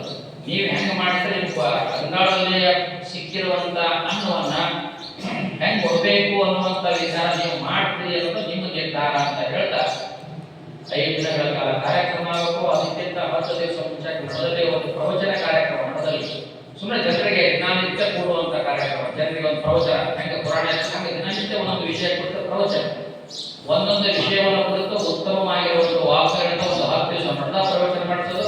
ಆಮೇಲೆ 5 ದಿವಸ ಒಂದು ಹೊರಗಡೆ, ಊರ ಹೊರಗಡೆ ಭವ್ಯವಾಗಿರುವಂತಹ ಒಂದು ಪೆಂಡಾಲನ್ನು ಹಾಕಿ ಕಾರ್ಯಕ್ರಮ ಮಾಡಬೇಕಾಗುತ್ತೆ. ಇದೆಲ್ಲ ವ್ಯವಸ್ಥೆ ನಿಮ್ಮ ಮೇಲೆ ಇರತಕ್ಕಂಥದ್ದು, ನಮ್ಮ ಮೇಲೆ ಇಲ್ಲ. ಇದಕ್ಕೆ ನೀವೆಲ್ಲ ಸನ್ನದ್ಧರಾಗಿ ನಾವು ತಗೊಂಡ್ಬರ್ತೀವಿ, ನಾವು ದುಡಿತೀವಿ, ನಾವು ಕೊಡಿಸ್ತೀವಿ, ನಾವು ಶ್ರಮ ಹಾಕ್ತೀವಿ. ನಿಂತು ನೀರಟ್ಟಿ ಬಿಟ್ಟು ಯಾವಾಗಲೂ ಬರಬೇಕು ಅಂತ ಸಿಟ್ಟು, ಸೆಡವು, ಕೋಪ ನೀವು ಮಾಡಿಕೊಂಡ್ರೆ ಈ ಕಾರ್ಯಕ್ರಮ ನಾನು ಕರೆದಿಲ್ಲ, ನನಗೆ ಹೇಳಿಲ್ಲ, ನನಗೆ ಬಂದಿಲ್ಲ, ನನಗೆ ಗೊತ್ತಿಲ್ಲ, ಅವ್ರು ಹೇಳೇ ಕೊಡಿ ಅಂದ್ರೆ ಏನೂ ಮಾಡೋಕ್ಕಾಗಲ್ಲ. ಊರಿನ ತುಂಬಾ 2 ಬಾರಿ ಪಂಚಾಯತಿಯಿಂದ ವಾಹನ ಮೂಲಕ ಎಲ್ಲ ಊರಿಗೆ ಕಳಿಸಿವಿ. ಹೌದಾ? ಎಲ್ಲರ ಮನೆ ಮನೆಗೆ ಹುಡುಗರು ಹೋಗಿ ಮನೆ ಮನೆ ಬಾಗಿಲ ಕಟ್ಟಿ ಸಹಿ ಮಾಡಿಸ್ಕೊಂಡ್ ಬಂದಾರ. ಅವರು ಬೇರೆ ಯಾರ ಮನೆ ಮತ್ತಲ್ಲ, ಉಮಾಪತಿಯ ಅಜ್ಜನ ಪ್ರತಿನಿಧಿಗಳು. ಉಮಾಪತಿಯ ಅಜ್ಜನ ಪ್ರತಿನಿಧಿ ಮನೆ ಬಾಗಿಲು ಬರ್ದ, ನೋಡಪ್ಪ ನಾವು ಮಠದಿಂದ ಬಂದೀವಿ ಅಂತ ಹೇಳ. ಮತ್ತೆ ಉಮಾಪತಿಯ ಅಜ್ಜ ನಿಮ್ಮ ಮನೆಗೆ ಬಂದ್ರು ನೀವು ಬರಂಗಿಲ್ಲ ಅಂದ್ರೆ ತಿರಸ್ಕಾರ ಮಾಡ್ಕೊಂಡು ಅದು ನಿಮಗೆ ಬಿಟ್ಟಿದ್ದು, ನಾನೇನ್ ಮಾಡಕ್ಕಾಗಲ್ಲ. ಯಾವ ಕೊಡೋದಷ್ಟೇ ಕೇಳಿದಾಗ, ಕೊಡೋದನ್ನ ನೀವು ಇಸ್ಕೊಂಡು ಉಳಿಯ ಹಾಕೊಂಡು ಮನ್ಯಾಗ ಇಟ್ಕೊಂಡ್ರೆ ನಿಮ್ಗೆ ಒಳ್ಳೇದಾಗುತ್ತೆ. ಅದನ್ನ ಇಸ್ಕೊಳಂಗಿಲ್ಲ, ಅದನ್ನ ಉಳಿಯಾಗೂ ಹಾಕೊಳಂಗಿಲ್ಲ, ಮನೆಯಾಗೂ ಇಟ್ಕೊಳ್ಳೋದು ನಿಮ್ಗೆ ಬಿಟ್ಟಿದ್ದು. ಅದರ ವಿಚಾರ ನಾವು ಮಾಡಕ್ ಹೋಗೋಲ್ಲ, ಮಾತಾಡಕ್ ಹೋಗೋದು. ನಮಗೆ ಅಲ್ಲವಾದ ವಿಚಾರಗಳ ಬಗ್ಗೆ ಎಂದೂ ಮಾತನಾಡಕ್ಕೆ ಮನಸ್ಸಿಲ್ಲ. ಒಮ್ಮೆ ಬೇಡ ಅಂತ ಅನಿಸ್ತದೆ, ಹೊರಡಿ ನೋಡದೇ ಇರುವಂತ ಮನಸ್ಸು ಅನ್ಸುತ್ತೆ. ನಿಮ್ಗೆ ಯಾರು ನಾವು ಬೇಡ ಅನ್ನಂಗಿಲ್ಲ. ನೀವ್ ಯಾರು ಬೇಡ ಅಂತ ಹೋದ್ರೆ ನಾವೇನ್ ಮಾಡಕ್ಕಾಗಲ್ಲ. ಯಾರನ್ನೋ ಒತ್ತಡ ಮಾಡಿ, ಒತ್ತಾಯ ಮಾಡಿ ತಂದು ಹಾಕುವಂತ ಭಾವನೆ ನಮಗೂ ಇಲ್ಲ. ಯಾರು ಹಗುರವಾಗಿ ಮನಸ್ಸು ಪೂರಿತವಾಗಿ ಈ ಕಾರ್ಯ ನಮ್ಮದು, ನಮ್ಮ ಊರಿದ್ದು, ನಮ್ಮ ಮಠದ್ದು, ಹಿಂದೆ ನಾವು ಮಾಡಿದಾಗ ಸಮಾರಂಭದಲ್ಲಿ ನಿಮ್ಗೆಲ್ಲ ಗೊತ್ತಿ ನಮ್ಮ ಮಠದ ದಾಖಲೆ ಅದಾವೆಲ್ಲ, ಆಮಂತ್ರಣ ಪತ್ರಿಕೆ ನೀವೆಲ್ಲ ನೋಡಿ. ನಾವ್ ಯಾರು ಬಿಟ್ಟಿಲ್ಲ. ಯಾರು ಬಿಟ್ಟಿದ್ರೆ ನಮ್ಮ ಗಮನದಿಂದ ಹೋಗಿ ಬಿಟ್ಟಿರ್ಬೇಕು ಹೊರತು ಯಾರ ಮಾತನ್ನು ಕೇಳಿ ಬಿಟ್ಟಿಲ್ಲ. ಒಂದೇದು. ಆಮೇಲೆ ಯಾರ ಮಾತು ಕೇಳಿ ಯಾರ ಹೆಸರು ಹಾಕಿವಿ, ಯಾರ ಹೆಸರು ಬಿಟ್ಟಿವಿ ಅಂತ ಆರೋಪ ಯಾರು ಮಾಡಬೇಕು. ನಾವು ಯಾರ ಹೆಸರು ನಾವು ಯಾರು ಅಂತ ಹೇಳಂಗಿಲ್ಲ. ಹೋಗಾರ್ಜುನ ಬಂದಿದ್ದ ಹೆಸರು ಹಾಕಿ ಮಾಡ್ರಿ, ಅವರ ಹೆಸರು ಅವ್ರು ಹೇಳ. ಯಾಕೆ ಅವ್ರು ಹೇಳೋಷ್ಟು ನಮ್ಗೇನು ಬುದ್ಧಿ ಇಲ್ಲ ಅಂತ ನಾವು ತಿಳ್ಕೊಂಡಿಲ್ಲ. ನಮಗೆ ನಮ್ಮ ಜ್ಞಾನ, ನಮ್ಮ ಸೂತ್ರ ವಿಚಾರ, ಕಾರ್ಯ ಎಲ್ಲ ಅಲ್ಲ. ಯಾರ ಕಡೆಯಿಂದ ಯಾವ ಕೆಲಸಗಳು ನಿಭಾಯಿಸಲು ಸಾಧ್ಯವೋ, ಯಾವ ಈ ಕಾರ್ಯವನ್ನು ಮಾಡಬಲ್ಲರೋ ಅನ್ನೋ ಭಾವನೆಯಿಂದ ಅವರಿಂದ ಆ ಕಾರ್ಯವನ್ನ ಮಾಡುವಂತ ವ್ಯಕ್ತಿತ್ವ ಗುಣವನ್ನ ಉಳ್ಳವರನ್ನ ಗುರುತಿಸಿಕೊಂಡು ಆ ಕಾರ್ಯದಲ್ಲಿ ತೊಡಗಿಸುತ್ತೀವಿ. ಇದು ನೀವು ಅರ್ಥ ಮಾಡಿಕೊಂಡು ಹೋದ್ರೆ, ನೀವು ಈ ಕಾರ್ಯದಲ್ಲಿ ತೊಡಗಿದ್ರೆ ಕಾರ್ಯ ನಡೆಯುತ್ತೆ. ಮತ್ತೆ ನೀವು ಇಲ್ಲ ಅನ್ನೋದಾದ್ರೆ ಅದರ ಬಗ್ಗೆ ಹೇಳಿದ್ರೆ ಮುಂದಿನ ದಾರಿಯನ್ನು ನಿರ್ಧಾರ ಮಾಡಬಹುದು ಅನ್ನುವಂತ ಸೂಚನೆಯನ್ನು ಕೊಡ್ತಾ 5 ದಿನಗಳ ಕಾರ್ಯಕ್ರಮ. ಅವೇನ್ ಕಾರ್ಯಕ್ರಮ ಮತ್ತೆ ನೋಡೋಣ. ಮೊದಲು ಮಾಡುವ ಕಾರ್ಯಕ್ರಮದ ಬಗ್ಗೆ ನಿರ್ಧಾರ ಬರಬೇಕು. 5 ದಿನ ಕಾರ್ಯಕ್ರಮದ ಬಗ್ಗೆ ಇತ್ಯಾದಿಗಳ ಬಗ್ಗೆ ಚರ್ಚೆ ಮಾಡೋದು ಬೇಡ. ಹಳ್ಳಿಯವ್ರ ಬಗ್ಗೆ ನಾವೇನವ್ರಿಗೆ ಅವ್ರನ್ನ ಪ್ರಶ್ನೆ ಮಾಡೋದಿಲ್ಲ. ಪಾಪ ಅವ್ರು ಯಾವಾಗ ಕರೆದು ಬರ್ತಾರ. ಒಂದು ನೀವು ಇಷ್ಟು ನಾವು 3 ಜನ ಕರ್ಕೊಂಬರಪ್ಪ, ಕರ್ಕೊಂಡ್ ಈ ಕೆಲಸ ಮಾಡಿದ್ರೆ ನಾಳೆ ಪಲ್ಯಕ್ಕೆ ಹೊರಕ್ಕೆ ನಿಮ್ಮ ಊರವ್ರು 3 ಜನ ಬೇಕಂದ್ರೆ ತಗೊಂಡ್ಬರ್ತಾರ. ಅವ್ರು ಅದೇ ಜನ ಕಟ್ಸೋದು. ಆದ್ರೆ ಅವ್ರು ನಾವೇನ್ ಕೇಳೋದು ಬೇಡ. ಅವ್ರು ಬರೋದೇ ನಮಗೊಂದು ದೊಡ್ಡದು, ಅವರು ತಮ್ಮ ಈ ಕಾಲದಲ್ಲಿ ಏನು ಅವರು ಕೊಡಬೇಕು ಅಂತ ಅದು ಸ್ವಯಂ ಪ್ರೇರಣೆಯಿಂದ ಅವ್ರು ಕೊಡ್ಲಿ, ಅವ್ರು ನೀಡಿ. ಅದಕ್ಕೆ ನಾವಿನ್ನೂ ಒತ್ತಡ ಮತ್ತು ಒತ್ತಾಯವನ್ನ ಯಾವತ್ತೂ ಹಾಕಿಲ್ಲ, ಇವತ್ತೂ ಹಾಕಂಗಿಲ್ಲ, ಮುಂದೆನೂ ಹಾಕಂಗಿಲ್ಲ. ಅವರು ತಮ್ಮ ಸ್ವಯಂ ಪ್ರೇರಣೆ. ಯಾಕಂದ್ರೆ ಈಗ ರಥ ನಿರ್ಮಾಣ ಮಾಡ್ತಿದ್ರೆ ರಥಕ್ಕೆ ಕಳಸ ಮಾಡಿ ಕೊಡ್ಬೇಕು. ಆ ಕಳಸಕ್ಕೆ ಸುಮಾರು 4-5 ಲಕ್ಷ ರೂಪಾಯಿ ಖರ್ಚಾಗುತ್ತೆ. ಯಾಕಂದ್ರೆ ಹಳೆ ರಥವನ್ನ ಹೊಸ ರಥಕ್ಕೆ ಎಸಕ್ಕೆ, ಕಳಸವನ್ನ ಹೊಸ ರಥಕ್ಕೆ ಎಸಕ್ ಬರಂಗಿಲ್ಲ. ಅದರ ಅಳತಿ ಮಾಪನ ಬೇರೆ ಆಗುತ್ತೆ, ಇದ್ರ ಅಳತಿ ಮಾಪನ ಬೇರೆ ಆಗುತ್ತೆ. ಇನ್ನು ಹಗ್ಗದವರಿಗೆ ದೊಡ್ಡ ಖರ್ಚು ಬರಲ್ಲ. 15,000 ಹಗ್ಗ ಬರ್ಬೋದು, 10,000 ಬರ್ಬೋದು. ಅವ್ರು ಇನ್ನಷ್ಟು ಸೇವೆ ಮಾಡ್ತೀವಿ ಅನ್ನುವಂಥ ಮನಸ್ಸಿದ್ರೆ ಅದಕ್ಕೆ ಏನವರು ಈ ಪಂಚಪೀಠಾಧೀಶ್ವರ ಮಹೋತ್ಸವಕ್ಕೆ ದಾಸೋಹಿ ಕೊಟ್ಟು ಅವ್ರು ಕೂಡಿಸಿಕೊಡ್ಲಿ. ಇನ್ನು ಬೇವಿನಕಟ್ಟೆ ಗ್ರಾಮದಲ್ಲಿ ನಾವು ಹೇಳಿದ್ವಿ, ದಶಮಿ ಗಂಟೆ ಉತ್ಸವ ಮೂರ್ತಿ ಸರಿ ಇಲ್ಲ, ಆ ಉತ್ಸವ ಮೂರ್ತಿ ಮಾಡಿಸ್ಬೇಕು. ಅದಕ್ಕೊಂದು 10-12 ಸಾವಿರ ಖರ್ಚಾಗಲ್ಲ. ನಾವು ಮಾಡಿದ್ವಿ. ಇನ್ನು ಇನ್ನುಳಿದ ವ್ಯವಸ್ಥೆ ಅವ್ರಿಗೆ ದಾನ ಧರ್ಮ ಮಾಡ್ತಾರೆ, ತಮ್ಮ ಕೈಲಾಗಿರುವಂತ ಸೇವೆಯನ್ನು ಅವ್ರು ಸಲ್ಲಿಸ್ಲಿ. ಜಾಮಣ ಶ್ರೀಗ್ರಾಮದವರು ಅವ್ರಿಗೆ ಛತ್ರ ಚಾಮರ ಕೆಲಸ ಮಾಡ್ತಾರೆ, ತಾವು ಏನ್ ಸೇವಾ ಸಲ್ಲಿಸಿರುತ್ತೆ ಅವ್ರಿಗೆ ನಾವೆಂದು ಒತ್ತಡ ಮಾಡಿ ಒತ್ತಾಯ ಮಾಡಿ ಇಷ್ಟು ಕೊಡಲೇಬೇಕನ್ನುವಂತ ಒಂದು ಹೇಳಿಕೆಯನ್ನು ಅವ್ರ ಮೇಲೆ ಎಂದೂ ಹೇರೋದಿಲ್ಲ. ಅವ್ರು ಬಂದು ಪ್ರೀತಿಯಿಂದ ಇದ್ದು ದುಡಿದು ಪ್ರಸಾದ ತಗೊಂಡು ಗುರುಕುಲ ಅಂತ ಹೋದ್ರೆ ನಮಗೆ ದೊಡ್ಡ ಸಂತೋಷ. ಅವರು ಸದಾ ನಮ್ಮ ಮಠದ ಈ ಕಾರ್ಯದಲ್ಲಿ 4 ಜನ ಹಳ್ಳಿಗಳು ಹೀಗೆ ನಮ್ಮ ಜೊತೆ ಸದಾ ಇರಬೇಕು. ಹೊಸ ತೇರು ಬರುತ್ತಿರದೆ ಒಂದು ಹೊಸ ಹುಮ್ಮಸ್ಸು ನಮಗೆ. ಹೊಸ ತೇರು ಬರ್ತದೆ, ನಿಮಗೆಲ್ಲ ಗೊತ್ತಿರಬೇಕು. 2 ಹಳ್ಳಿಗಳಲ್ಲಿ ತೇರೇ ಇರಂಗಿಲ್ಲ. ಹೊಸ ತೇರು ಬಂದ ಎಷ್ಟು ಖುಷಿಯಿಂದ ಊರ ಒಂದು ಸಂಭ್ರಮವನ್ನು ಆಚರಿಸುತ್ತೆ ನೋಡಿದ್ರೆ ಅದು ದೊಡ್ಡ. ಈಗ ನಮ್ಮ ತೇರಿನ ತೇರಿನ ಮಹತ್ವ ಗೊತ್ತಾಗ್ತಿಲ್ಲ. ಅದಕ್ಕೆ ಹೊಸ ತೇರು ಬರುತ್ತೆ, ಹೊಸ ರಥ ಬರುತ್ತೆ ಅನ್ನೋ ಅರಿವು, ಅದರ ಆದರ್ಶ, ಅದರ ಮೌಲ್ಯ, ಅದರ ವ್ಯಕ್ತಿತ್ವ, ಅದರ ಗುಣ ಎಲ್ಲ ತಿಳ್ಕೊಂಡು ಈ ಕಾರ್ಯಕ್ಕೆ ನೀವೇನು ಒಂದು ಗ್ರೀನ್ ಸಿಗ್ನಲ್ ಕೊಡ್ತೀರ ಅನ್ನೋದು ನಾನು ಹೇಳ್ಬೇಕಾಗುತ್ತೆ. ಅದನ್ನು ಹೇಳಿದ ಮೇಲೆ ನಾವು ಮುಂದಿನ ಮಾತುಗಳನ್ನು ಆಡ್ತೀವಿ ಅನ್ನುವಂಥ ಮಾತನ್ನು ಹೇಳಿ ಈ ಸಂದೇಶಕ್ಕೆ ವಿರಾಮ ಕೊಡ್ತೀವಿ. ಶಿವಂತವಾದ ನೀವು ನಿಂತಲ್ಲೇ ಕುಂತಲ್ಲೇ